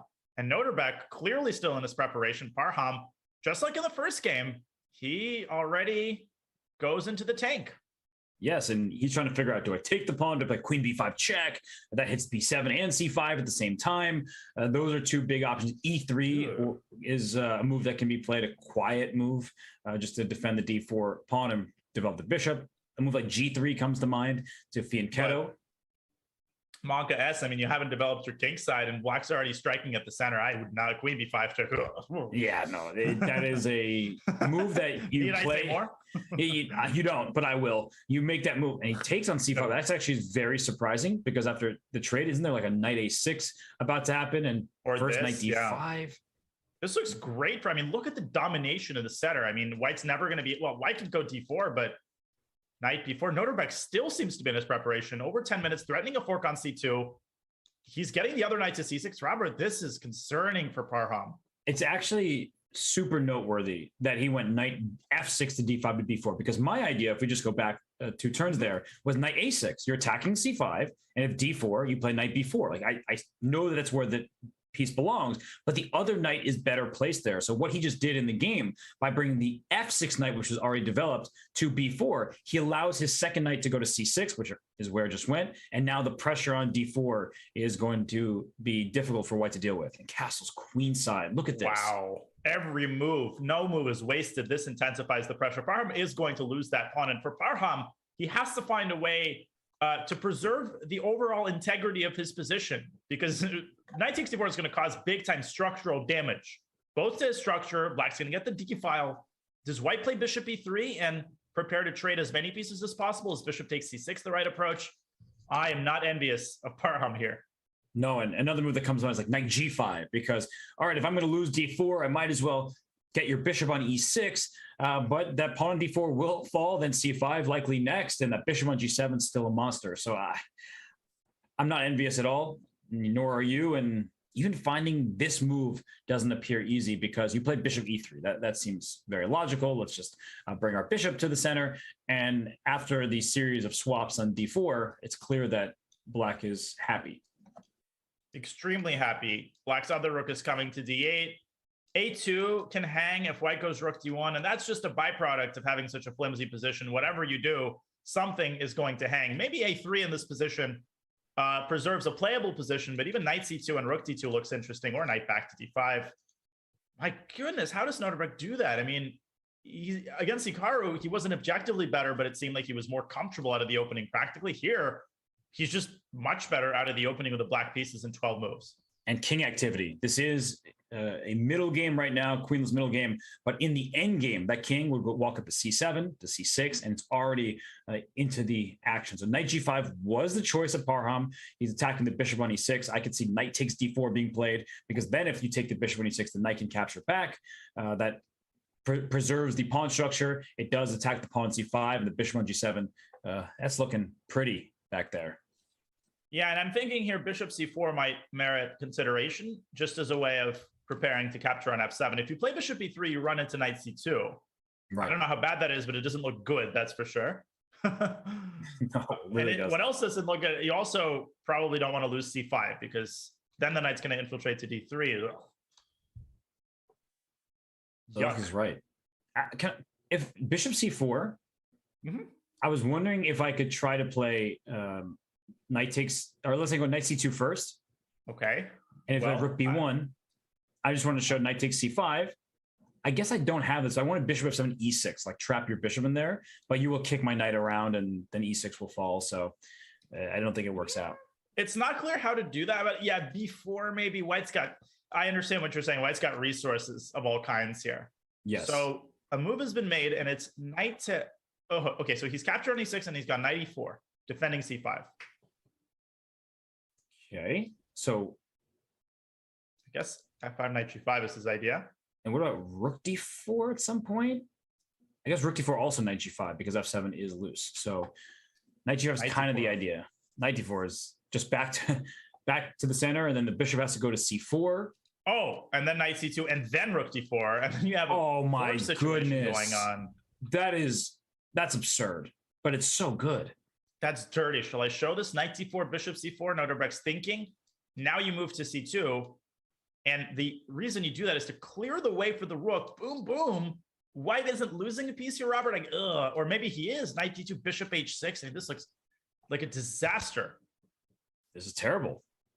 And it's actually kind of straightforward. I mean, knight d4, that bishop, it can go to a4, but you don't really want your bishop there. Then the knight can be d3 and at some point f5 and e5 and just push those pawns forward as well.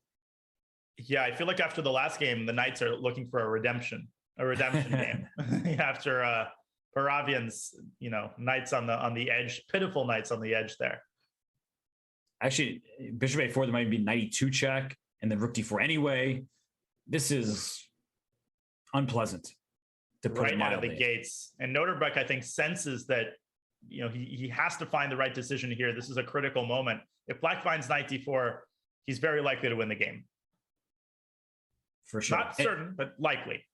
It is very tempting to make a move like f5 or rook d4 just to kick that knight.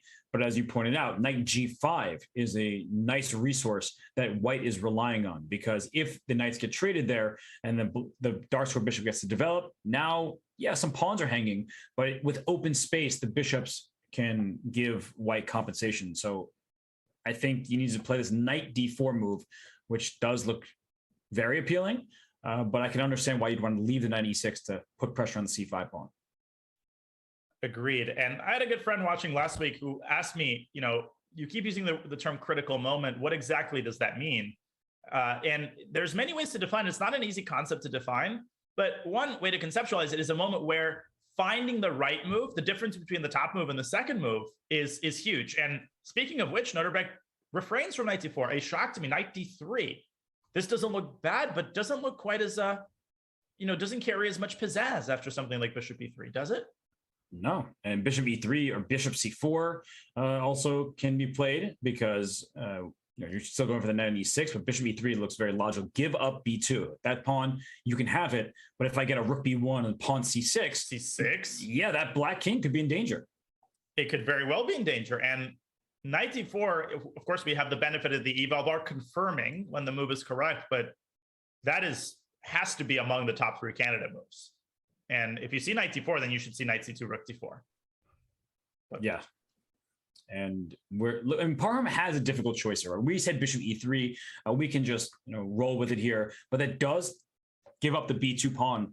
2 different pieces are attacking it. So I can understand why he's not certain that that's a good choice. There's also f5 to keep in mind after bishop e3. There are even moves like bishop to d4, some tactics available, but he does play bishop e3, and now Noterbeck has another difficult choice.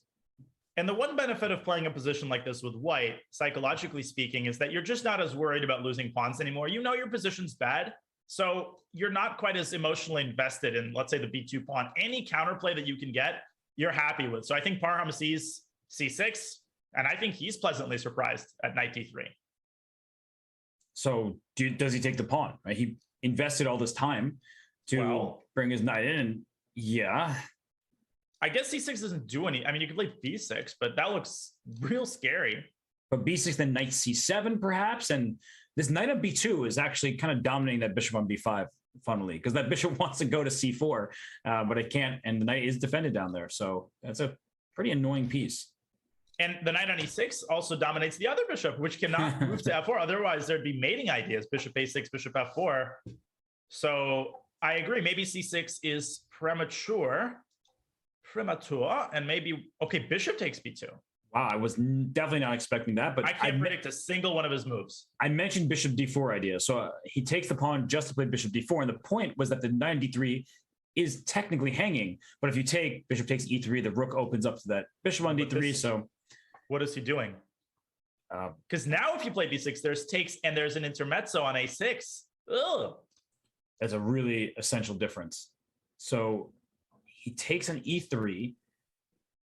This is not haywire. F7's hanging. Is there an argument to be made for knight e5 and after c takes b7, just king b8? Very well might be. I think black needs to start thinking about equalizing here already. He's lost his advantage, and 95, I think, is the most prudent, because if you give up f7, the rook infiltrates. That looks terrible. He plays it. And takes king b8. So what white wants to line up is bishop a6, rook c1, rook c8. Yes, but there will be knight c7 at the right moment. For sure. So I want to maybe start with rook c1? And rook c1 might even threaten rook c8. It's not out of the question that white plays that move, giving up a pawn to open the black king and the b file. Great point, because there's bishop a6 in the end, and you could have a sudden attack against the black king. Remember, as long as the rook remains on h8, there's ideas of skewering the king with rook b8. So what is...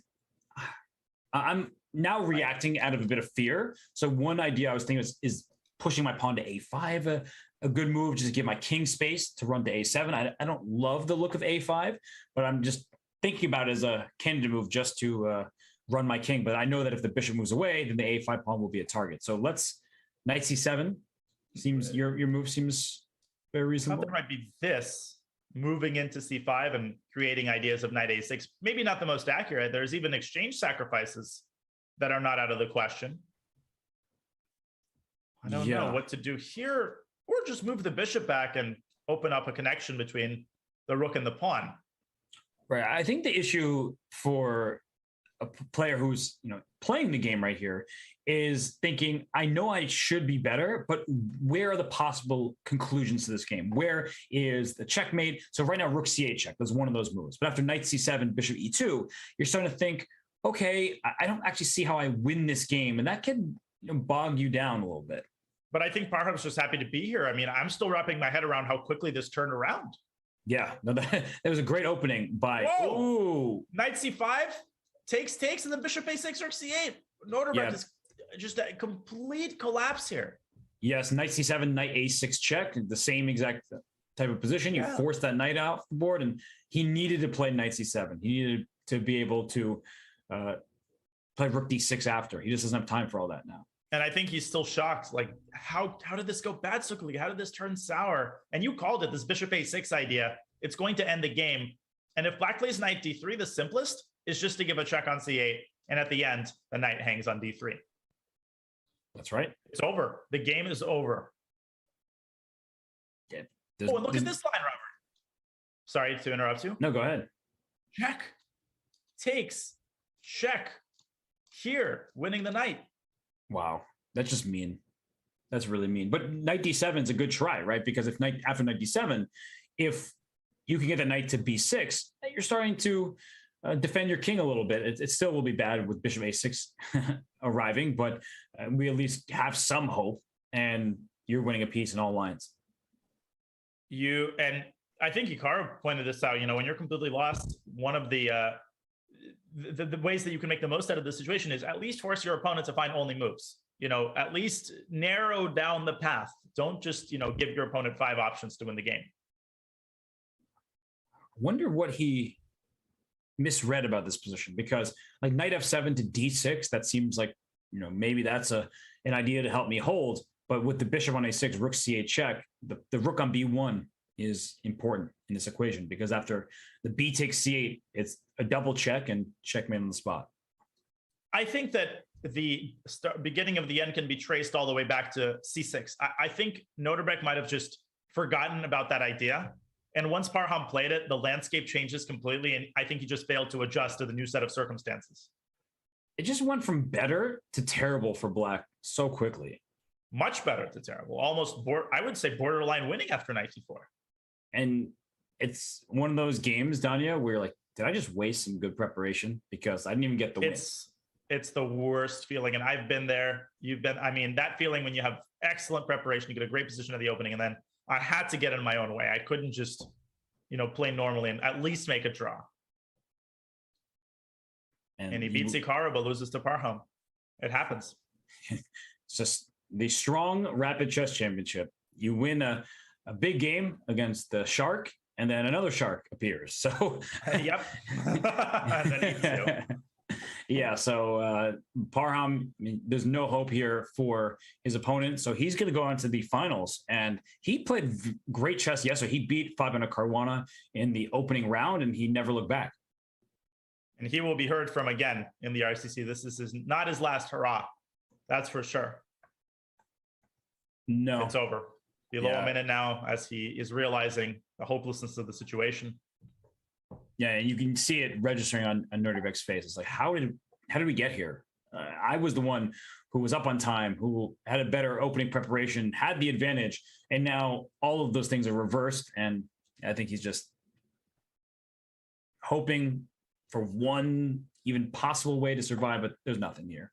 Parham sees Rook C8. He's got to try knight d7, but Parham will see Rook C8. And I think, you can back me up on this. Sometimes when there's a turnaround like this, as knight d7 to strike Parham, wasting no time, you don't immediately register what happened. It's like it sinks in. There's a delayed period where inertia carries you forward. You're trying to save the game. And then at some point in the end, you're like, how did I let this happen?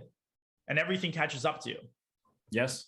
And here, resignation, that is correct, because if you lose that knight, which you are, as Danya pointed out, king d8, rook d1, you're down a full piece, and white will just mop up the remaining pawns. So this is a victory for Parham. It looked, if you went through this game quickly, you're like, wow, that was a clean finish. But at the start, this was a really bad position for Parham.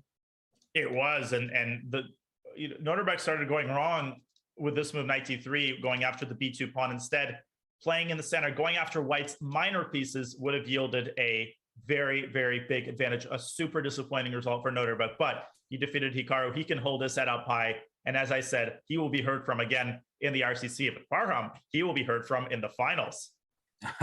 He will. He awaits the winner of the matchup between Jeffrey Zhang and Daniil Dubov. So that match is coming your way next, just after this short break. This is the Rapid Chess Championship presented by Coinbase.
We're back here, the Rapid Chess Championship. It is the semifinals of the Sunday Knockout. It is Jeffrey Zhang taking on Daniil Dubov. You see on the right-hand side of your screen.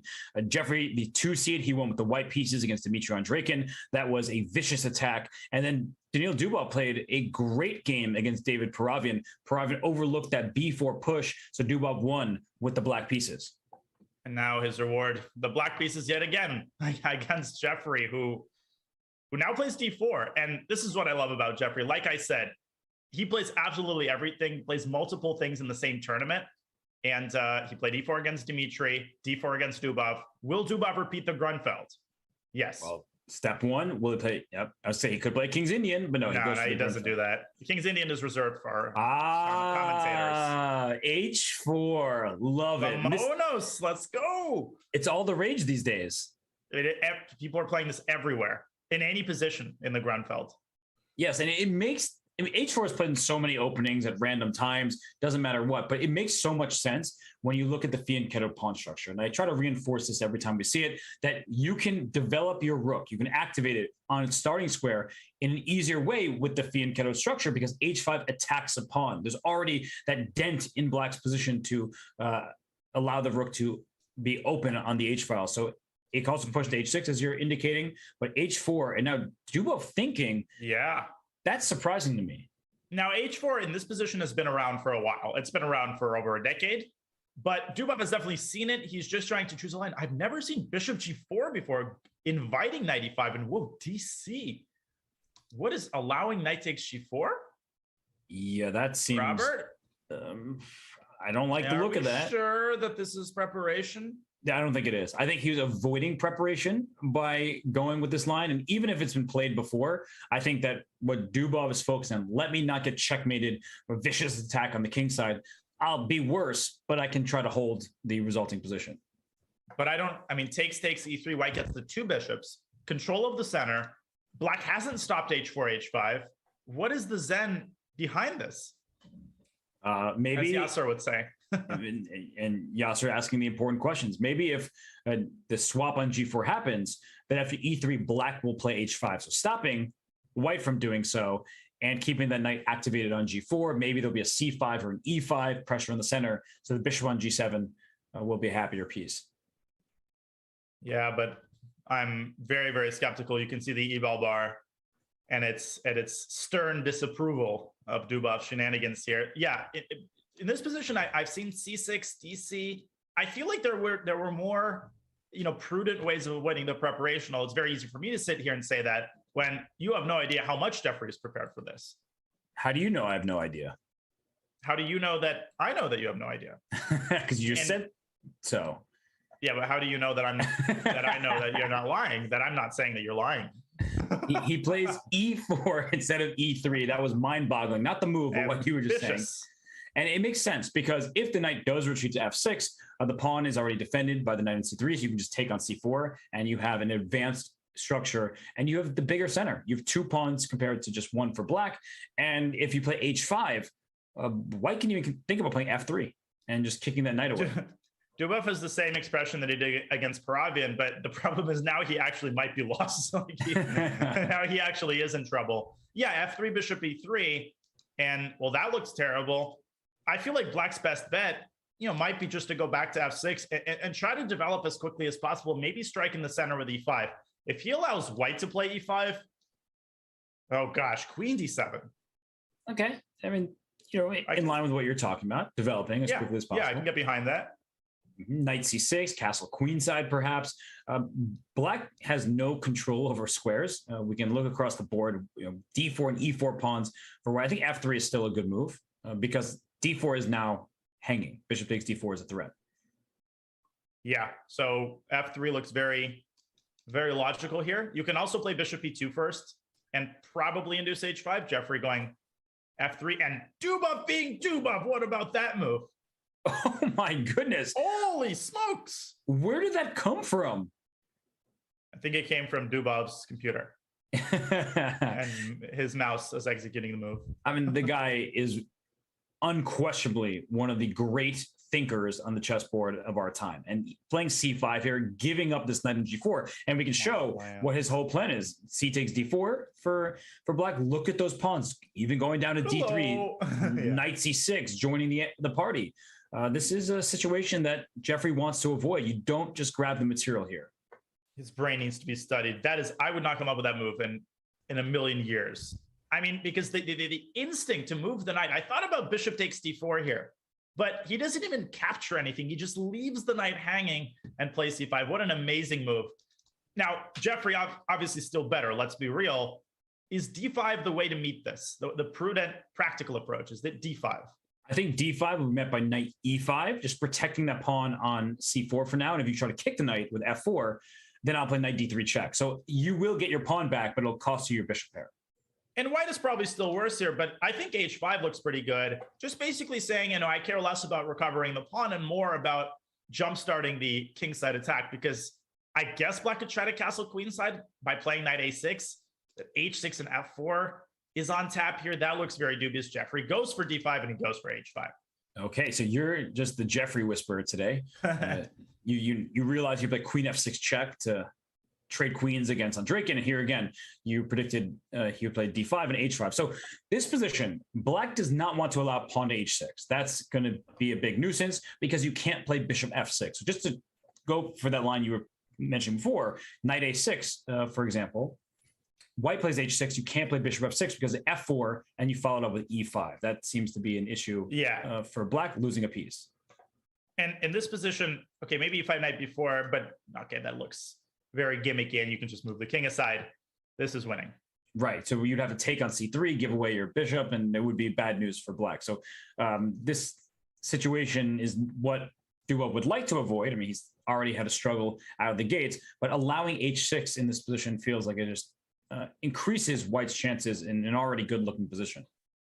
And I'm asked a lot of questions sometimes on my stream about good form, right? We use this term very often. He's in bad form today. He's in great form today.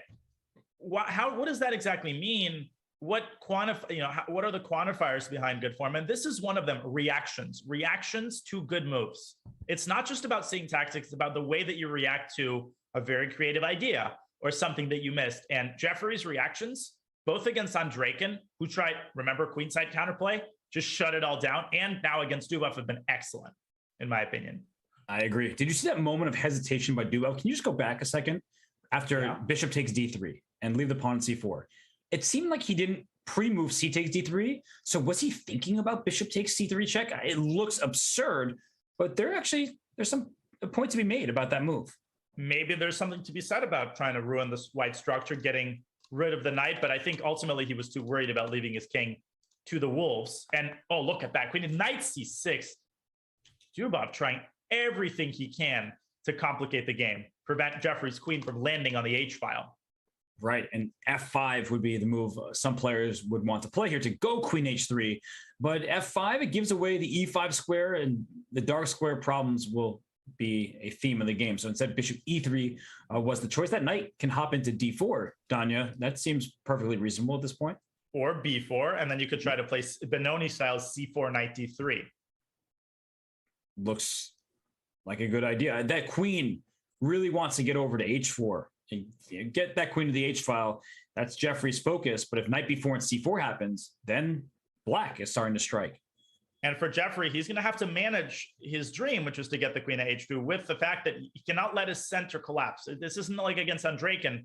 When he gets his queen to h2, Robert, it's not checkmate immediately. Even if he plays hg, fg, and then takes on h7, it's still not mate. So he cannot just abandon the entire center. He could get checkmated first. Right. And that's a key way to defend against attacks. We talk about this regularly, that people think that I'm getting attacked, I need to become a turtle, go in a shell, just put all my pieces on the king side. Actually, playing in the center and on the other flank could distract white. It causes problems there that they have to deal with, and so they can't put all their forces over on the king side. So right now, queen to c4 for sure. Looks like the move. Threatening knight d3 check. You can't take on c4 without allowing knight c2. That fork is going to be a problem. It's a problem for you to even draw the arrow. Yes, third time's the charm. And I wouldn't even rule out Jeffrey castling kingside. I wouldn't rule out him prioritizing the safety of his own king. Castling queenside for white here just seems to castle right into the fire. But castle's kingside, and then maybe going for f4, f5. That's definitely something to consider as well as Dubov hits the 5-minute mark. And black would like to consider the move f7 to f5 to break down white's center, but that's pushing a pawn that's probably doing an important job keeping your king safe. So I would not really want to make that move f5, but it just gives me some active play. I'm trying to punch back. And a great descriptor used in chat here. Dubov likes convoluted positions. That's exactly what he goes for. Convoluted is a fantastic word to describe Dubov's style. For sure. And he plays c4, and Jeffrey, you understand Jeffrey. I've known him for a long time. I've played him many times by now. And I just feel like he has this very objective scientific approach, right? He doesn't get emotionally attached to ideas. I would probably, just try to get my queen to h2 at all costs and get checkmated. Jeffrey just says, priority is my king safety, and I've got to switch gears here. Yeah, and I think it's also about knowing your advantages, where the eval bar says white is better. His center, and with the E and D pawns against just the E pawn, and E6 play to chop at that center. But Jeffrey understands that he has some strategic advantages, and you point out bishop c5. I think Dubov wants that. Bishop c5, knight d3, give up the rook on f8, take over the dark squares, and Jeffrey calmly brings rook to d1, even though the engine says, don't love that choice. Yeah, the engine, the greedy engine, wanted bishop c5, yes, unsurprisingly, but I agree with Jeffrey's choice from a practical standpoint. That would have been hard to defend. Now knight d3, or do you take on d5? If you take on d5, there's bishop c5 now. Ooh, and this is a better version. Yes. Is what you're saying, right? Yes, because my knight can get that to the d5 square. So like it's a better knight for white. Well, it sounds a weird thing to say, but the knight gets in to be improved, and that gives the material advantage even more of a good thing for white. And look at Jeffrey; he's so focused right now. And in the future, he could sack on d3 and just emerge with a great knight against bad bishop. And also, I would say one of the most infuriating, unsettling sensations, Robert, is when you're expecting your opponent to pre-move and then they don't. And you're like, oh my God, did I just miss something? So Dubov, I think, sees bishop c5, but he might have underestimated it in this version. Right, because knight takes d5, if that's what Jeffrey is considering here. Once the pieces get swapped on d5, black's not down any material. And that bishop on g7 is great. And the e4 pawn, it looks good, but the queen side, extra pawn there for black, and those pawns start marching up the board. Did you see? I just pointed that out with an arrow. And I was like, that could have been an interesting idea as well. Oh my gosh, because dc4 just rook d7. It's the rook on the 7th rank, hitting b7. Jeffrey. Bishop c5 would still be alive. This looks terrible. Jeffrey Jean having himself a day. Having himself a weekend. Yeah. How many Super GMs has he beaten this weekend? What did we say? Geary, Nepo, Matlikov. I guess maybe Matlikov technically isn't one right now, but he was. He beats Andreikin just before this, and now if he beats Dubov as well, have yourself a weekend, buddy. But anybody, like, has he actually beaten anybody serious? Like Magnus, maybe? I mean, he didn't even beat the world champion. I mean, come on. Yes, I mean, what a slacker. But right now, after queen takes c4 here, this is big trouble for black. The knight on b4 is hanging. The rook on d1 is not in fork territory because knight c2 was the threat for many moves. Now knight c2 does absolutely nothing because the bishop can move out the way, and you can just take on d5. And I would still consider it, to be honest with you. Okay. I would consider knight c2 because knight d5 I want to eliminate the bishop. I'm so sorry to confess this, Robert. I don't know if you can commentate with me from now on. Yeah, knight takes e3 though at the end here, and I think that the black king is not thrilled. White's very active. Pawn e5, knight back to d5, all that good stuff. So I get it. White's better. You don't like my idea, okay? I think your idea is interesting. That's a good word. That's a good euphemism. I had a coach, I think, who used that word, and when he said that, I knew it meant bad, but like he appreciated the effort. Yeah. So I was like, okay, it's wrong. Yeah, no, I actually do believe that the idea is one to keep in mind. So it doesn't work out in this position, but there are times when you just have to make the board as hectic as possible. And so knight c2 does achieve that. Yeah, but look at Dubov's clock also, as he drops below 2 minutes. Jeffrey's time management has been exquisite and usually is amazing, by the way, even in over the board chess.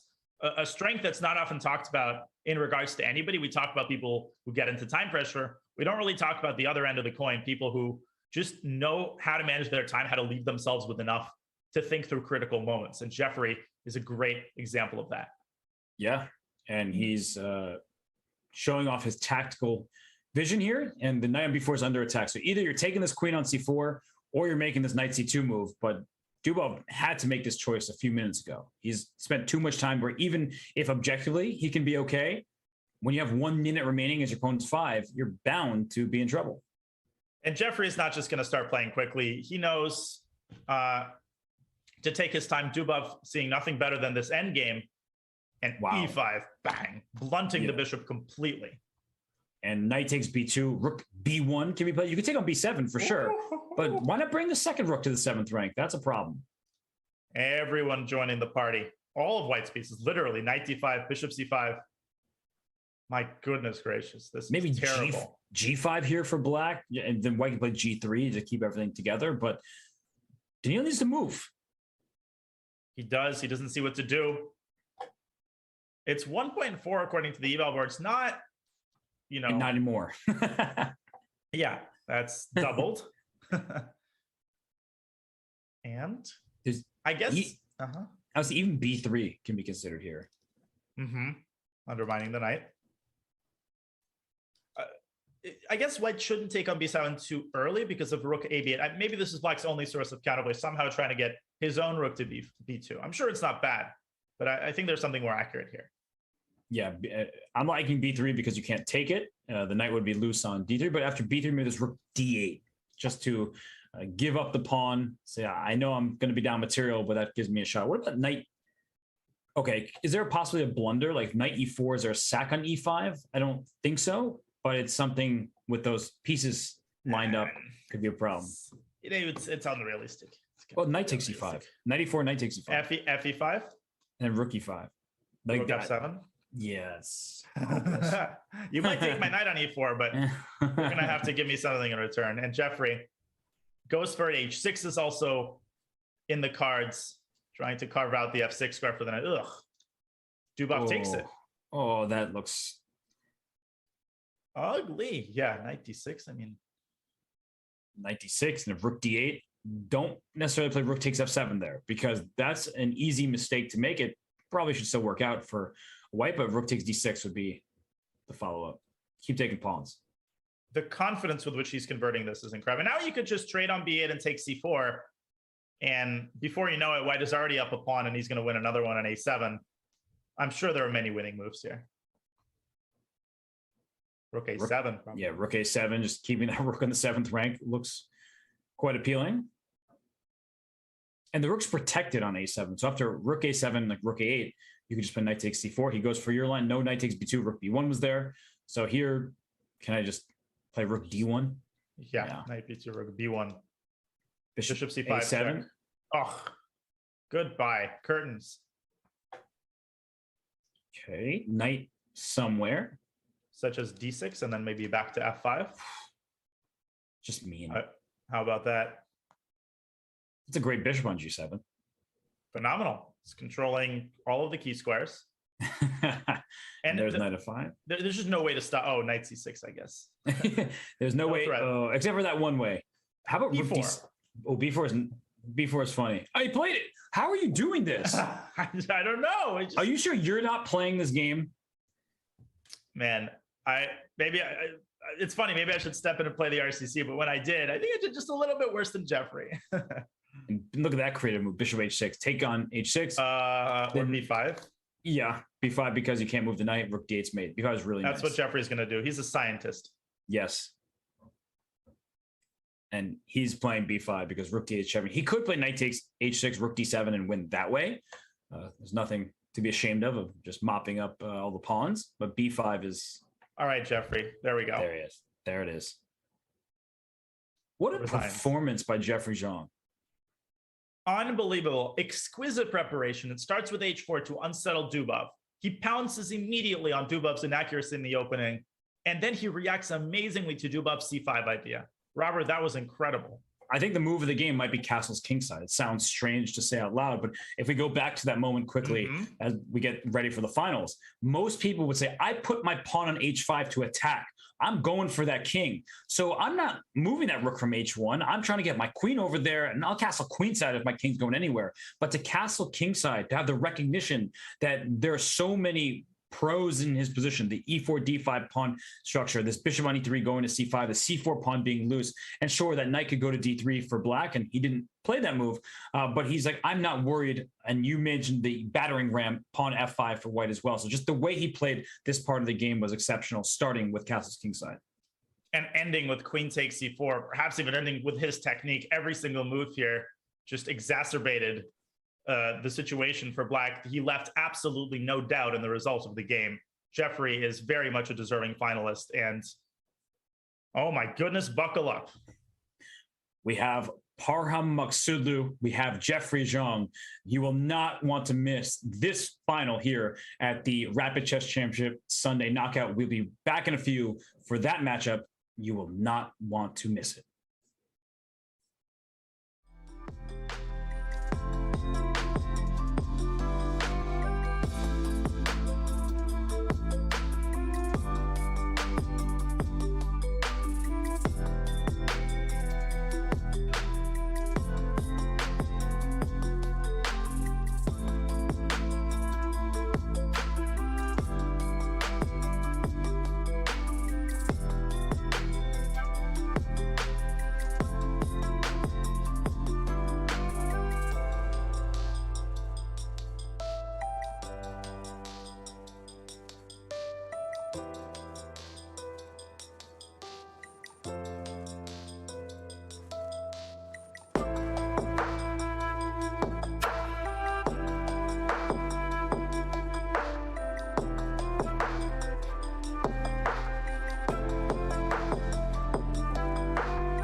Go king Wait g4. a moment. Knight back to f1. Amazing. Oh my god, you have to. Oh, stalemate! He should have made a bishop. He could have flagged him with a bishop. Oh my Wait, gosh. does David and Tone Oh, David Antona slightly worse tiebreaks. Fedoseev still qualified. Wait, no. He didn't. No, he didn't. And David Antona qualifies. The stalemate gets him through. This is unreal. Oh my gosh. He surpasses Fedoseev, poor Vladimir, by less than one tiebreak point. And Oh my probably an goodness. Auto queen on. Kovalyov is cursed in this tournament. Yeah, he got checkmated by Anish Giri in an unlosable position. How do you draw this endgame? Oh my gosh. What? How is this even possible?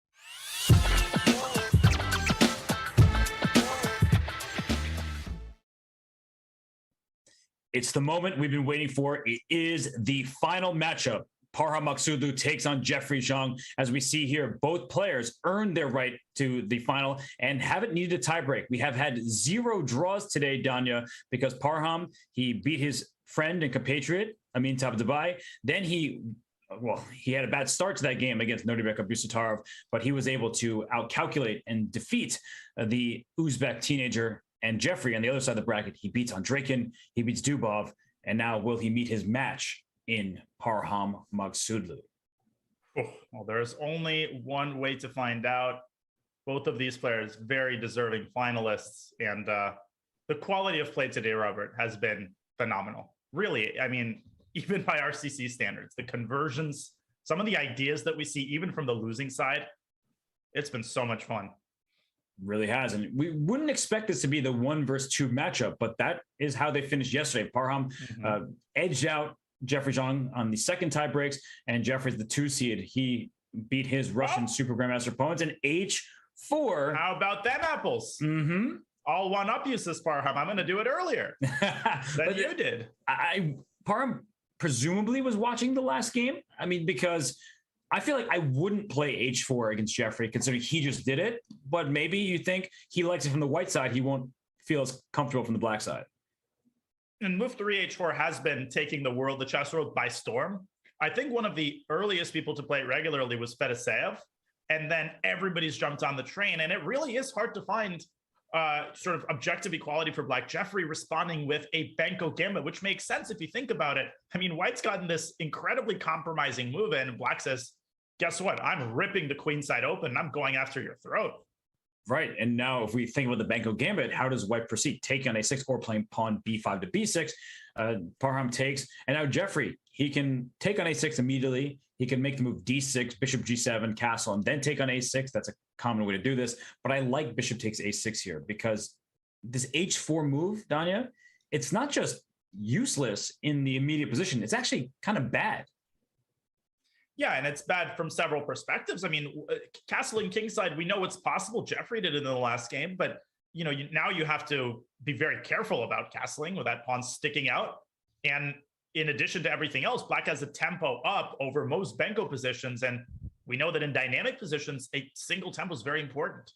That's right. And even if you play knight F3 in normal development, that G4 square, which that knight goes to G4, gets kicked, and then goes back to E5.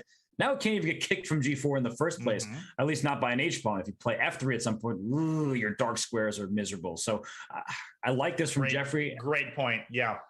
I think he reacted perfectly. I agree. And I think this is a great weapon for a 10-minute game. Maybe in classical chess, one could make the argument that White has plenty of time to figure things out. But I think this is the ideal setup for a rapid game. Jeffrey is not mincing his words here. He's letting his moves reveal his intentions, and they are bloodthirsty. And E4, it's a good choice by Parham because he loses the right to castle. He's okay with that. That's not really the biggest point in the position. And by trading these bishops, it could clear the path to the B5 square for this knight eventually. We are in quite a standard-looking Benko position, but the pawn is on H4. The king's not already on G2. I feel like White has lost the tempo, and Black is just pouncing on the queen side. Yeah, and I think they're actually following one of the top recommendations from the White side. But as you said, White's got this H4 move in. And the question is, well, to what extent does that impact the evaluation? Obviously, it helps Black, but how much? Can White untangle himself on the queen side here? And it's clear that the evaluation is better for White, as is standard when someone's up a pawn. But with the Benko, the knowledge of that in mind, it's never easy for white to untangle because you could play queen e2, you still can't develop your bishop on c1. And if you play rook a2, hoping to defend the pawn so your bishop is free, it's kind of an awkward square. c4 is on the agenda for black. Put the knight on c5, and he plays rook a2 first. But it's just a situation that I feel like it's typically easier for black to find moves. Without question, Jeffrey has got many options now. Your move, knight g4, perhaps followed by c4 can be considered, the immediate c4, even queen b3. Just because the queens get traded actually does not mean that black's pressure on the queen side is diminished. Sometimes even the opposite is true. So many options on the menu here for Jeffrey. You could play h5 if you don't want to allow white to play h5 ever, and then your knight really will go to g4, because the big thing in this position is where's that dark square bishop going? Rook a2 is a clear purpose. Let's develop the bishop. You'd want to go to e3, but with knight g4 about to happen, do you actually want to sit there? You can go to g5, but if the bishop's on g5, I think the knight could come to g4 anyway, and then c4 as a standard idea for black, hitting the f2 pawn. So a lot to figure out at this moment. Yeah, it's definitely a critical moment. My guess is that multiple moves probably are about equivalent in strength. I really like your idea of h5 because it really shuts off the power supply on the king side. And black shouldn't fall asleep to this idea of h5. It doesn't seem particularly dangerous right now, but should the circumstances change, he's going to have to keep an eye on that. Right, and if you play knight g4 first, then white's response might just be h5, which is a multi-purpose move. It opens up the h-file, sure, but it could allow that rook to go to h4, and that's not just important for an attack. It defends the e4 pawn, which can become a target. Yeah, that's exactly right. Rook h4 here chases out the knight, and it's important to indicate that c4 in a position like it doesn't win the game. It's not like white, that's it. White can play queen e2, so it's not enough for black to play c4. He has to follow it up properly, and if he's going to have to worry about the knight on g4 not being stable, he doesn't have the energy to expend on what he needs to spend it on. Right. And Jeffrey, he's still thinking. So h5, move candidate. Knight g4 is a move candidate. c4 has to be a move candidate every single turn. Queen a6, trying to take over the light squares. Maybe go to c4 next. Even that could be something that white needs to keep an eye on. So many options here. And the point of queen a6 is we keep talking about knight g4, knight e5, but with the queen already on a6, and he goes for your idea, queen to b3, you would be able to jump into the d3 square with your knight. Yeah, that would have been interesting. Instead, queen b3. Now, Parham, the first idea that catches my eye is knight d2, trying to say, okay, I'll give you the queen trade, but you're going to have to let my knight get over to c4. And I feel like black is going to say, no, I'm not. That is not what I'm going to allow. Knight e5 position like this looks really comfortable for black. So maybe knight d2 isn't best for white. Okay, well, trading queens doesn't look that appealing. Rook a3, interesting. Queen e2, is that what you have your eye on? I just really don't want to trade queen. It feels bad, man. Well, I don't want to commentate with Robert Hess. Sometimes we have to do what we don't want to, for the greater good. That hurts a little bit. I pretend like I have thick skin, but sometimes it really does hurt me so much. So no, it's a fair point though, not about the commentating bit, but sometimes we do have to go for a choice we don't want. And queen takes b3, at least in theory, white is up a pawn, and so that should be good. We're liquidating, we're trading, yay. But the attack continues, and it's not a checkmating attack, but this pawn on b2 is a target. This knight will move from f6, which means bishop takes c3 at any moment will be available for black, and knight g4 to e5 into c4 and d3 squares. Oof. We just see all the holes in white's position, and they're not easy to plug. And another important point that you made here, a lot of people I think would look at this and say, oh, queen trade is great for white because that's what we're taught. And at the highest level, you can see that these rules are so often violated that the players don't even think based on those rules. They're subconsciously internalized, but the concrete properties of the position are so much more important at this level that, the players really don't really care. Oh, this move violates this principle. That's not how they think about it. Not at all. And that's why queen b3, knowing the ideas in the position, it's essential. And right now, Parham's sitting, he's thinking, he's trying to figure out, if I'm going to trade queens, can I do it on my own terms? He plays queen e2 instead. And knight d2 is a move you mentioned from white's point of view, but can the black queen slide into c2? That's one of the things I was wondering. It's in enemy territory, being a nuisance, it almost gets trapped in there, but I didn't see an immediate way to trap the queen. Yeah, it's in amongst the trees, but that's precisely why it's so hard to trap, because when you, let's say, push b3, the knight on c3 loses its support. So in the meantime, Jeffrey has to choose a move, and he goes h5. I like that a lot. It's really important because knight g4 is the plan, but knight g4 would have lost a piece just a moment ago. Yep, and knight hangs. Exactly. So he plays h5, passing the ball, throwing the ball back at Parham. The question is how to deal with this queen on b3. There is also rook a2 to a3. And I guess that forces the queen back, but Jeffrey probably wouldn't be dissatisfied with parking it on b4. Yeah, that's a perfectly good square for it. In fact, the rook on a3, then I'm starting to look at knight b6 to c4 to hit that rook with a tempo. So, yeah, I don't know what white should do. I've never felt too comfortable from the white side of Benko gambit positions, and this is no exception to that. Completely on the same page. I've never liked even positions that are supposedly better for white. You can see the eval bar 0.5 for white, but we know that computers love pawns, and we know that it doesn't always reflect the practical reality of the position. Maybe Parham should make a neutral move such as rook e1, but neutral he does not do. He goes a4, a5. Very ambitious. Does he want some kind of drawing mechanism of like rook a3, queen b4, rook a4, back and forth? Interesting. I didn't think about that. Jeffrey could drop back to b7, but that would, of course, be a concession. Right. So, and we're mentioning how h4 to h5, the e4 pawn could be defended. Now the rook coming to a4 could also be useful. So knight g4, of course. Rook a3, I think, should be played from white's perspective. Bishop takes c3, even though it doesn't win a piece or anything, it's always an option for black to go with. Bishop g5 instead. I thought Parham was going to go for rook a3, at the very least, posing black with a decision that would take Jeffrey some time. Instead, he completes his development. He wants to take on e7. And that is the backbone of black's entire central pawn structure. That's right. So is king f8 the move? I don't want to play bishop f8. Rook e8 to maybe play e6 is not completely out of the question, but I don't want to give up that pawn, that's for sure. And maybe queen b5 there would trade queens on good terms for white. I really like king f8. All hands on deck. There he goes. Yes. And I mean, look at all the other pieces. The bishop on g7, perfectly placed. The knight on g4, knight on d7. One of those is going to e5 next. So all of black's pieces are doing a job. The rook on b8 staring down the b file. The rook on a8 blocking a passed pawn and putting pressure on it. So king was the last piece. And just because there are so many other pieces on the board doesn't mean that the king can't wander toward the center. It's perfectly safe there. However, I love that move rook c1. First of all, bishop takes c3. There's bc, opening a connection between the queen and the rook. That doesn't win a piece. Parham is clearly preparing knight d2. His last move was prophylaxis against queen c2. And if he can push black's queen back, if he can get us maybe pawn to a6, black still is an active position, but wow, things start getting concerning. Bishop d4 by Jeffrey. What a move. Yeah, now f2 is under threat. If you take that bishop, you may think, that's your fianchetto bishop. You guys keep talking about all those dark square problems you get. But look at this. That's a passed pawn.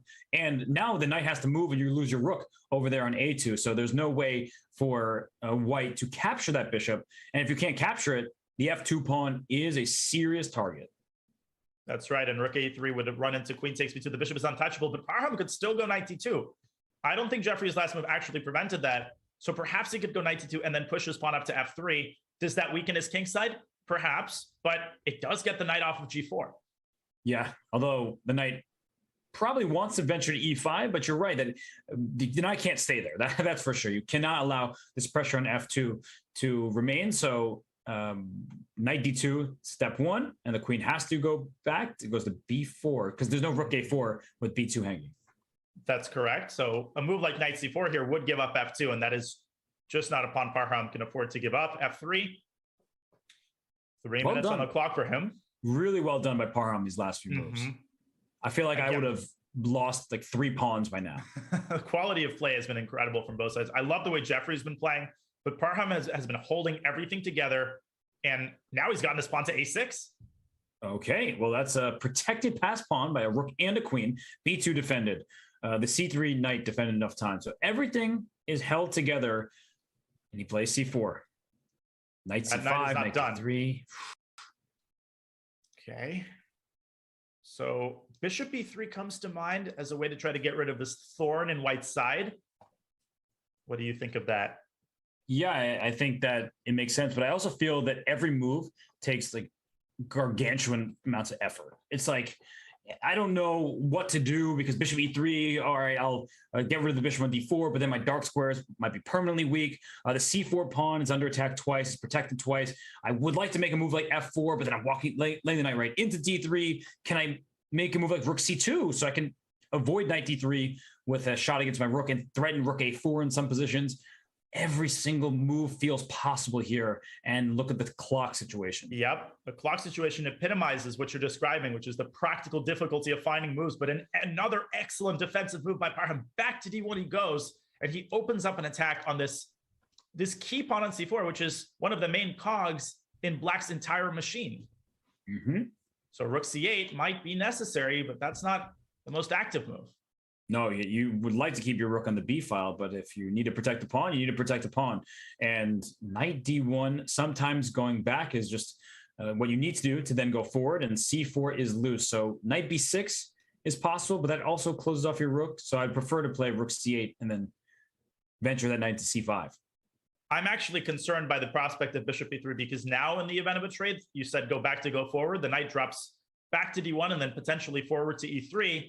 And I'm very concerned about the prospect of Black losing the pawn on c4. If Jeffrey loses that pawn, his position might start to crumble. Very true. And this is a ridiculous move, but for a second I was like, can I sack my queen with bishop takes b2? And I'm worried about the position, so let me go sack things. No, it's clearly losing. But sometimes you need to keep that idea in mind, where you may lose some material, but the activity you get could be sufficient. This is not the case, though. No, you got to try everything in a position like this. And Jeffrey now taking a lot of time. This is the first sort of very long think that he's taken. I think he recognizes the danger here. Is he in trouble all of a sudden? What if he plays queen b5? So acknowledging that c4 will potentially be lost, but getting that a6 pawn, which is far more advanced and far scarier. I think that's very prudent. So knight takes c4. Also, the positive byproduct is you have rook c8 ideas to go after the knight if the queen hangs. Right. So, or just rook takes a6. And yeah, Black seems pretty stable here. If you can get rid of the a6 pawn, even if white consolidates, he's going to have an extra b pawn. It's not the end of the world for Black. After queen b5, is rook takes c4 a possibility? I love sacrificing. Whoa, look at rook takes c4. And if knight c4, you want to take with the queen? Yeah, but I guess you quickly get my pawn. I thought, I have two passed pawns going up the queen side. Look at you. Who's the Jeffrey Whisperer here? Yeah, I bet queen b5. Queen b5. Yeah, so rook c4 not available. Sometimes you do give up pieces to get those passed pawns going. This is not one of those situations, and it's good to verify. Rook a. Every move that Parham has made in this game has made so much sense. I mean, he's playing with this ironclad logic to it. Now he's got this pawn fully defended by his rooks. Bishop e3 still on tap. Jeffrey activating his knight. Now the pawn's made its way to a7. Yeah, rook b7 looks like the move, just to attack that pawn. But the knight is now in the bishop's way. If the rook goes to b7, the knight has to move. Then you can take a7. So your move bishop e3 for that reason makes perfect sense. Now it's time for it.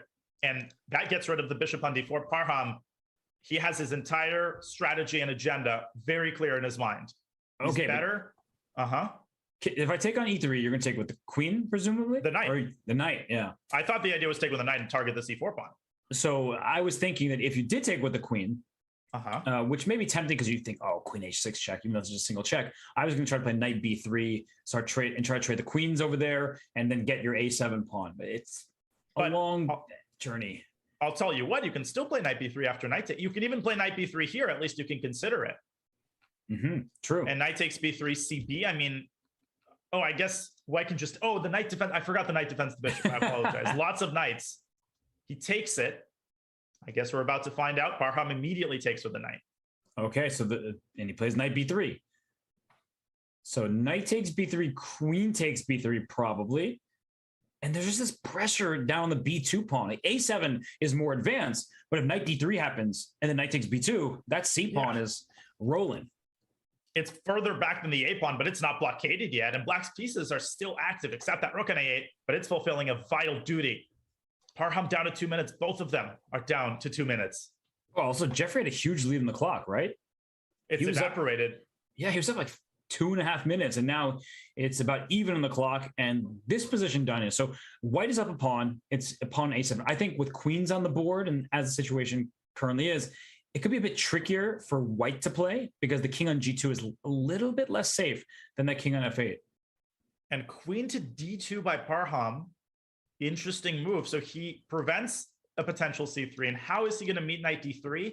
Does he want rook a3? And then knight takes c4.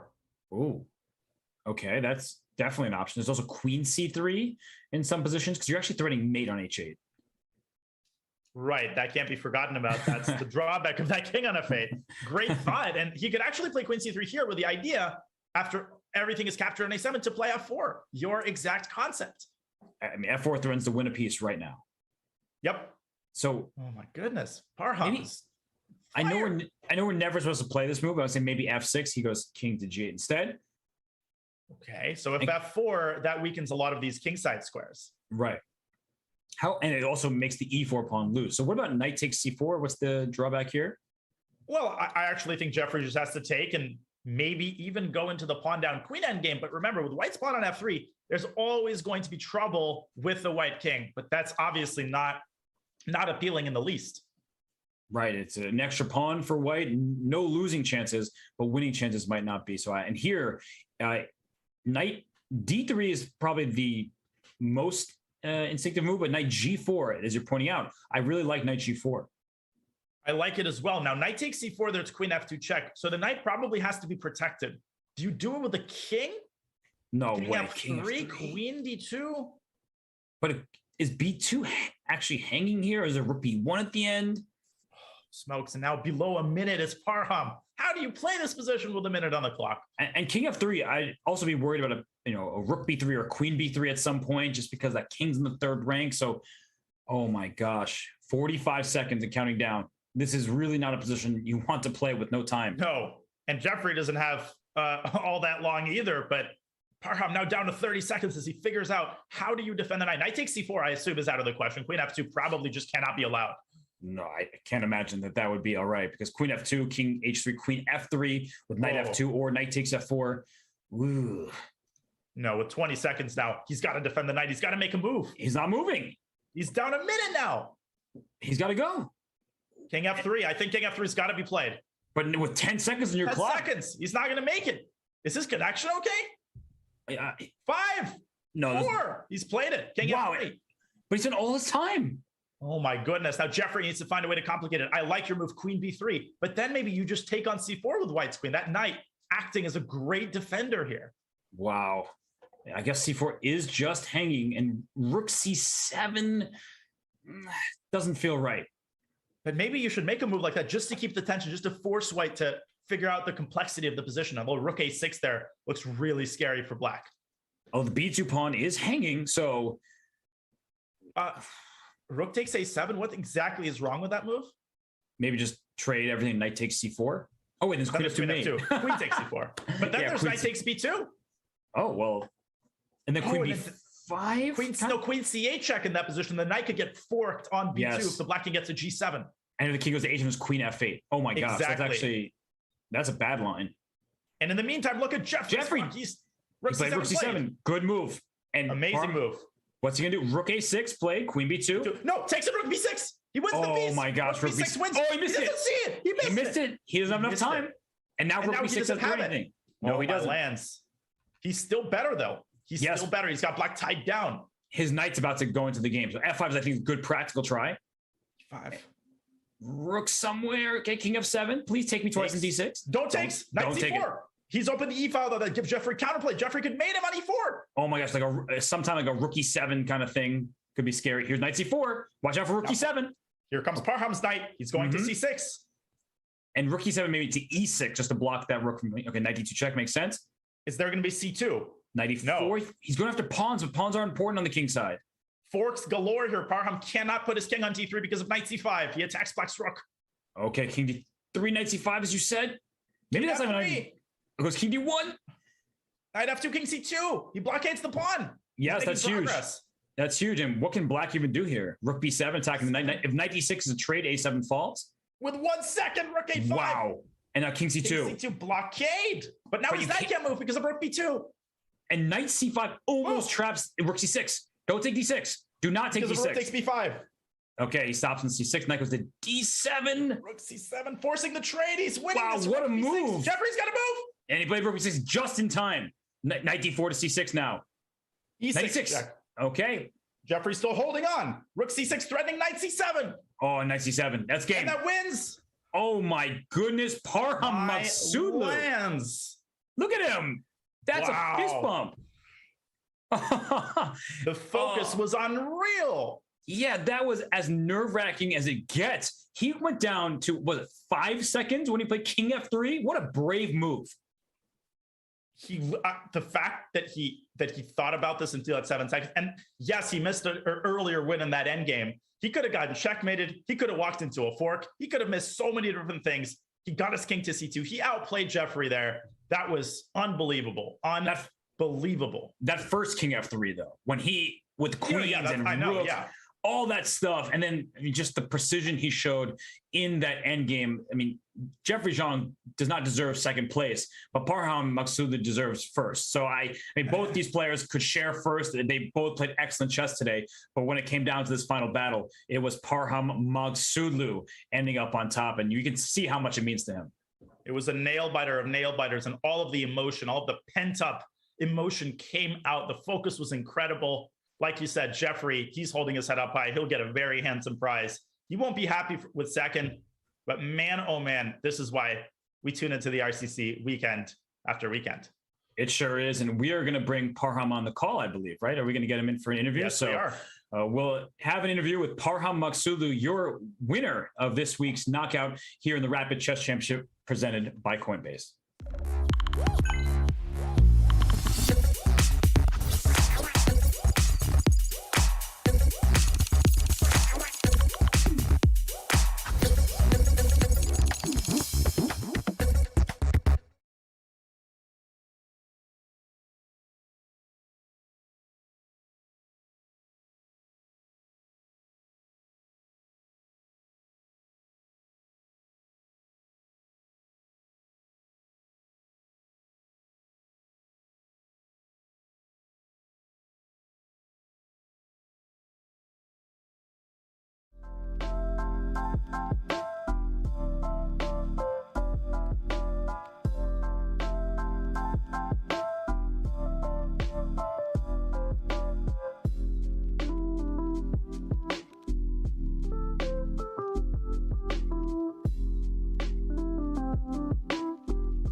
And we are joined by today's champion, Parham Maksudlu. So Parham, first of all, huge congratulations. And how nervous were you playing that as a bullet time scramble at the end against Jeffrey? It was very tense at the end of the game because I didn't pay attention to the clock. And at one moment I saw the clock, I had 20 seconds. And I was just in a position that it was really, really difficult to play in 20 seconds. My king was getting weak, and also I was sure that I have advantage, but making the advantage to win was like very, very difficult. It was impossible. And the way I played, I'm sure that I messed up many things, but also he was in time trouble. After King F3, which was my savior, because I didn't see any other moves, and it just came to my mind in a second, and I just went for it. And I think after King F3, he also lost so much time, because I think this is very difficult position to play, because after King F3, there is Rook A7, and I take on A7, take, I take, Queen take, and I play Queen C4. And here I saw after Knight B2, I have Queen C8 check. And after King G7, I have Queen C3, and after King H7, I have Queen F8, which gives me at least a draw. So I was happy to find this King F3, and I think this was my savior move. Otherwise, it was close to lose. King F3 was amazing, and then you kept your cool in time pressure. You also kept your cool in the second game against Naroditsky. So Parham, you were in a bit of trouble out of the opening, perhaps even a lot of trouble. How did you keep your composure, and when did you feel that that things started to turn around in your favor? When did you feel that Naroditsky was starting to lose the thread of the game? I think against Naroditsky, I played the same line as I played him against him yesterday, and today he came with a new idea, which was C5, and I didn't check it at all. I just checked after the game that after Queen D3, White has good position, so I thought, okay, he will not play it again. But he played it again, and he came with this C5 idea. I just didn't have any idea, and I played it with my practical choices, which was terrible. And also, he got very good position. So at one moment, I just tried to trick him, because after Knight E4, there are so many moves, and in rapid time control, when you have so many options, you can easily go wrong. So he played Knight D3, I played Bishop E3, and after Bishop E3, I was ready to trick him with this Rook B1 and C6 idea. And after Bishop E3, I think engines liked the white position, because okay, it's about equal, but practically speaking, it was very difficult to play as black after Rook B1, because C6 is coming and the king is getting weak. I think it's difficult to manage to get a good position with black in this time control. For sure. No, that was a great game by you there after a rough start the opening. I have a question for you, Parham. Is that a Shaquille O'Neal jersey behind you? Okay, yeah, I was sure that you will ask this. No, this is number 34 of Milwaukee Bucks, Giannis Antetokounmpo. Ah, okay. Good choice. Good choice. I can't see the face, and I can't see the name of the jersey, but I saw the number 34, and Shaq comes to mind first. But Giannis, so you're a big NBA fan. Yeah, big NBA fan. I mean, here it's NBA games are like at 5 a.m., 6 a.m. every day, so I don't sleep and I watch the games, and after the games I sleep. So yeah, I'm a big fan, and also I like Giannis because I think his fighting spirit is at 100 level, and for sure. Even in All-Star games, which is for fun and everybody play for fun, if you look at his face, he always want to win, even in funny games. So I mean, he's amazing. Yeah. What about Stephen Curry? Do you like him as well? He's also doing miracles. But my favorite is Kevin Durant. So are you a fan of players, or are you also a Brooklyn Nets fan because you like Kevin Durant? No, Brooklyn Nets fan. Brooklyn Nets fan because also Kyrie is amazing, and I love the whole team. So how did you feel about the Ben Simmons trade? Very bad. Yeah, I think he's just overestimating himself. He's terrible. Well, he's great. Awesome. He's an elite defender. I mean, he obviously brings a ton to the team. But are you a three-point shooter? Nice joke. Are you a James Harden fan? So you miss James Harden in Brooklyn, or no, not at all, not at all. Okay. I mean, there's no Brooklyn fan who like James Harden because when he was playing in the team, it was just so bad. So many bad shots, so many turnovers. I mean, yeah, what he was doing was that he wanted to get this trade. Yeah, I agree with that 100%. Yeah, that seemed pretty clear. So let's get your. I know we'll talk about chess in a second, but what's your playoff take? Who's going to win the finals? Who's coming out of each conference? You seem to really follow basketball closely. We want your insights. Yeah, I think probably Golden State. Yeah, probably Golden State and Phoenix from this side, and also Brooklyn and I think Brooklyn and. Well, you said Giannis, so you're not going to root for. Yeah. You're not going to root for Milwaukee. Okay, I think. Okay, I know, but it's impossible to make it 2 years in a row. I think 2 years in a row, it's too much. Okay. We won't tell Giannis you said that because I'm sure he appreciates his jersey on your wall, but you don't believe in him. You said is he your favorite player? No, I believe him. I believe him very much. I just don't believe that one team in NBA, which is huge competition, can make it two times in a row. Got it. That makes sense. Yeah, that's like if Nepo were to win the candidates again. Yeah, no, it's I have Zlatan kids. He's also maestro. I'm a big fan. Yeah. So back to the chess for a second here. We got distracted by basketball.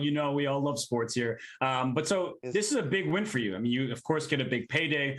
You get all these Grand Prix points. Have you been enjoying the Rapid Chess Championship? It seems like your style is very well suited for it.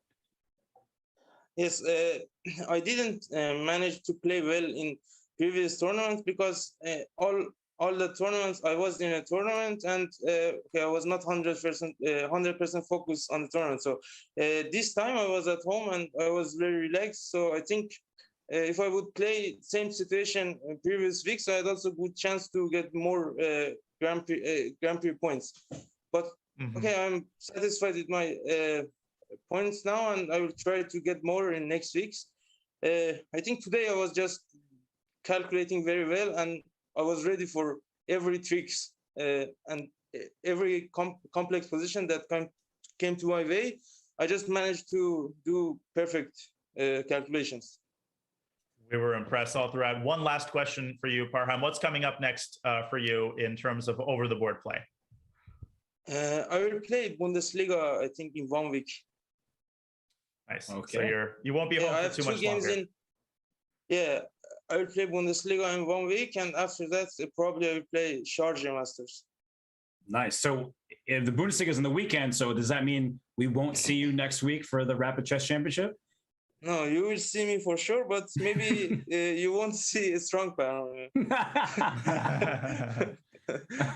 Well, we'll keep our fingers crossed, Farham. That was an incredible performance. Congratulations. Thank you so much. Thank you. Congrats, Have a Parham. good day, guys. You too. Thank you. You too. Wow, that was awesome. Having Parham Maksudlu on to talk about his chess victory, a huge victory in such a tough field, but also talk NBA. It's good to hear his thoughts. I know he's a huge basketball fan. I didn't know he's up all the time at 6 a.m. watching the games. I did not either. That's the sign of a hardcore fan. Yeah. And it's also, he was just, throwing shade and all these NBA players catching strays from Parham Maksudlu. But it's cool to see that Giannis jersey on his wall. And then he said Kevin Durant's his favorite player. And he watches closely, but he right now is the man of the moment because he won this week's knockout in the Rapid Chess Championship presented by Coinbase. Yeah, that was an incredible run.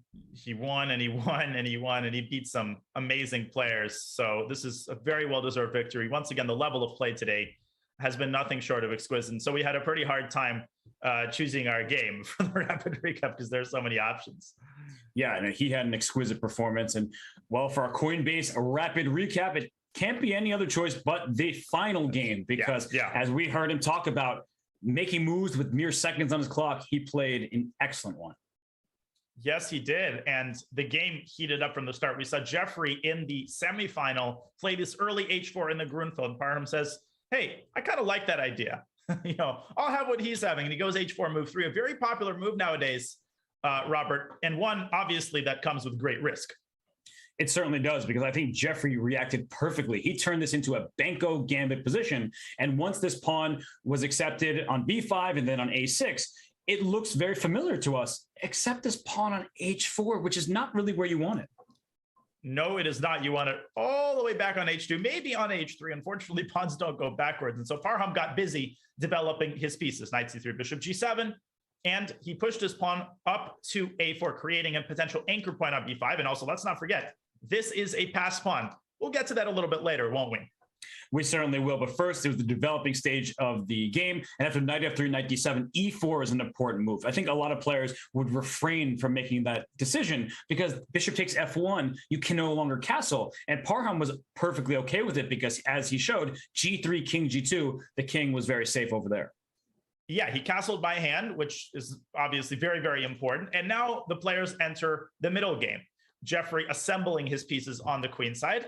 Parham playing this move, rook A2, looks a little bit awkward, but he's protecting B2 and taking the load off of the dark squared bishop. And now Jeffrey making a very interesting decision, queen B3. And it's tempting to automatically grab the queen because white is up a pawn. But even in the endgame, black's pressure actually grows rather than diminishes. And Parham made a great decision here. That's right. Queen to E2, no queen trade for you. And after this move H5 by black, he plays A5. And that was a really important choice by him because by pushing his pawn up the board, he actually protects it. And it's going away from his pawns and some of his pieces, but that queen on E2 is perfectly situated. The rook on A2 not only defends that B2 pawn, but is behind a passer. So I think A5 was the start of the game heading in his direction. That's a great point. And after Jeffrey activates his knight to G4, Parham immediately exploits the drawback of that move, attacking E7 and forcing Jeffrey to push his king to F8. Doesn't look significant, but once again, later on, he'll pay a little bit of a price for that. Parham bringing his other rook into the game, rook C1, and preparing to push the queen out of B3 with knight D2. And as you're seeing, and as you said, the game just starting to go in Parham's direction. Black's starting to crumble just a little bit here. And if he didn't have the form that he showcased this weekend, after bishop d4, he could have just collapsed because f2 is threatened. It looks a bit scary for the white king. All of black's pieces are coming to life. And Parham said, all right, knight d2, get out of here. Queen has to go back. And he played f3, kicking the knight back. And now after knight to e5, he pushes the pawn to a6, and black gets this thematic move c4 in. And this was a really important moment where Parham says, I pushed my pawn up the board, but sometimes we need to take a step back before we continue with our pushes. And step back he does. At this point, he had 3 minutes, but with ice in his veins, he goes knight back to d1, opening up a direct frontal assault on the c4 pawn, and black's resources are tremendously strained since one of the rooks has to keep supervising the pawn. Jeffrey drops his queen back to b5. He tries to get this pawn. Parham says, no. I am keeping that pawn alive. Knight c5. I am keeping that pawn alive. a7, come get me. After rook b7, another very important move. Bishop e3, Robert, eliminating Jeffrey's crucial bishop on d4. Right, and after those bishops are swapped and the knight came to b3, here was a situation where Parham, he was now even on the clock, but after these next few moves, knight b3, queen b3, the queen came to d2, which is a move I really liked, and after queen b6, queen c3, already with a checkmating idea. Pawn to f4, trying to get that queen into h8, that's why a7 could not be captured. Exactly, white would play f4 in the end, the knight can't move, black loses a minor piece, and Jeffrey had to spend a tempo on king g8. Parham chases the knight with f4, Jeffrey jumps into d3, and at this point, 1 minute and 15 seconds on the clock. Parham spent he had until 7 seconds after his next move, and as he said in the interview, he was getting nervous, but he thought, and ultimately he found a brilliant move. Yes, king f3. I mean, seriously, what a find! And you see his clock now, 7 seconds left, and he explained in the interview what we thought. What he was calculating. After rook takes a7 here, it looks like a free pawn. But after the series of exchanges, the c4 pawn is dropped. And you found this during the game. He found it as well. The knight takes b2. It looks, oh, we're even. Queen, knight, 5 pawns per side. But the king can't go up to g7 because of queen c3 check, winning the knight. And that sound effect, I need to get that on my phone. And the queen f8 here was the problem for black. You cannot defend f7. And as he said, at the very least, he had a draw, but he is more than a draw at this point. In reality, this position is winning. That was exquisite calculation by Parham. And remember that he had only a minute on his clock to calculate all of that.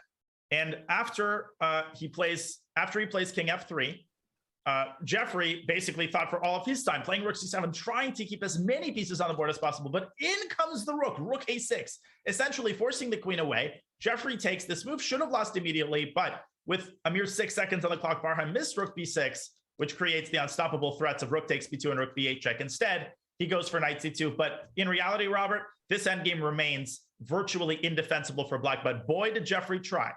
He certainly did. I mean, you look at the position, black's rook and 8 tied down, defensive, passive piece, and white's pieces are very active at any moment, rook b6, rook b8. But Jeffrey, he put his pawn on c3, because after rook b6, you're no longer attacking the knight, which means a7 would drop. Here comes the king, inching closer to the queen side. He wants to help stop that pawn. But I thought f5 was a really good try by Jeffrey. He needed to open up the board. And Parham continuing to insist on his own. He goes e5, keeping the center closed. King f7. That was slight inaccuracy. E takes d6 by Parham. And just at the last second, he caught himself. Can't take it because of the fork. The way that Parham navigated his king and his rooks did not allow a single fork was beyond impressive. Knight back to c4. And now Parham activates his knight. And he does a little switcheroo. I was very impressed with this. The king goes back to c2 so that the knight is free to roam about the cabin and wreak havoc on the black rooks and help supervise that pass pawn to promotion. He forces Jeffrey's rook away. He parks his king on c2. And Robert, this is basically where things start to come to an end for Jeffrey.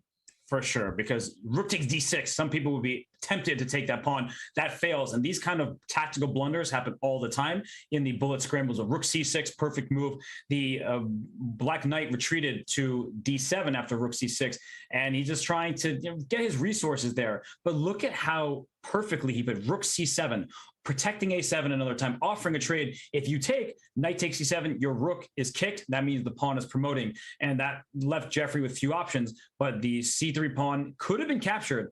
And Parham says, you know what? I don't want that pawn. I'm going to reroute my knight to d4. Next move would be knight to c6. That's why the king went to d8. Knight e6 check, checking and protecting the rook. And Danya now is just mop-up duty, and he ended the game in 2 turns.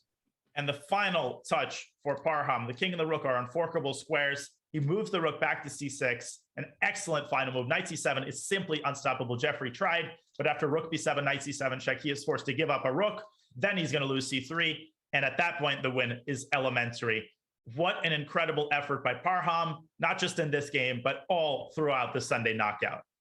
He is the deserving winner, and that's why he is featured in this Coinbase Rapid Recap, because Parham Maghsoodloo, he went through Amin Tabatabai, he went through Jeffrey Zhang in the end, and of course he beat Naroditsky Abdusattorov before that. But we, again, want to shout out Coinbase, the sponsor.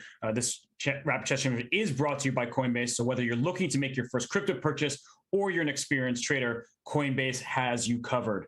Earn crypto by learning about crypto with Coinbase Earn. Explore DeFi and Web3 with Coinbase Wallet. Get exclusive rewards when you spend with Coinbase Card, and much, much more. Learn more at coinbase.com/chess and get $10 in Bitcoin when you sign up and verify your account. But Danya, it's Parham Maghsoodloo's day today. He was ecstatic, right? We saw his just visceral reaction after he won, all that tension that he had built up because of the bullet scramble and all the previous games. He let it out and he was just jumping for joy. I'm a big Jeffrey fan. I think we all are. He's a class act, but you cannot help but feel happy for someone when they've put all of their energy into a tournament like this and things work out for them. It's a sad finale for Jeffrey. He didn't quite manage to pull it off. He played some absolutely exquisite games this week, and games that should be studied by anyone who wants to improve their positional and tactical abilities. But at the end, this just is another piece of evidence as to how incredibly strong the RCC is. You can play the tournament the weekend of your lifetime, and you still can't quite get to the gold medal because of Parham Maghsoodloo, an incredible performance in the RCC this weekend. Yes, both those players felt like deserving winners. There could only be one. It is Parham. And as we take a look at the leaderboard, because the standings change with every event, and now that we have this one in the books, Parham Maghsoodloo, there he is. He's number 11, and he's gone 16 spots higher. And he mentioned that in the interview. He pays attention to this stuff. And before this, he had not even made a knockout. Now he's made his first knockout, and he knocked it out of the park.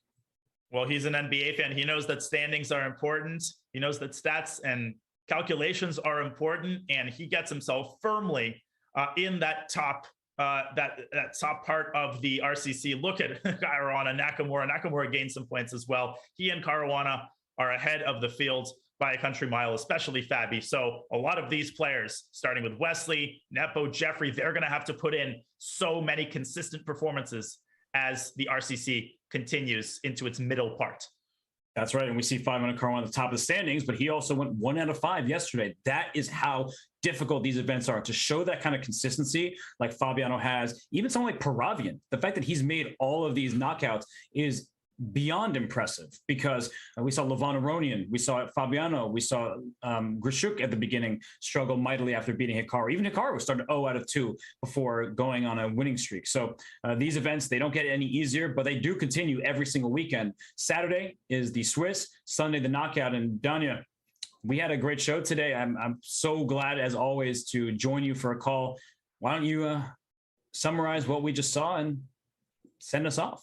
Well, I always feel like I look at the clock. It's already 4 o'clock. The skies start to darken, and it was just 11, and we were just getting on the call, and that's a sign that the entertainment value of these games is through the roof. You're not even looking at the time. You're not noticing the hours passing by, and we hope that you have had the same experience watching these great players at work. It's really a great privilege to be able to spend this many weekends watching masterful chess being played by so many players across the globe. The RCC really is such a great thing, and it never fails to be entertaining. We haven't had a single week where there was either a total blowout, there was low quality of chess, or there was certainty in regards to who even would qualify into the final 8. All of the ingredients of an incredible event, and this week was no exception.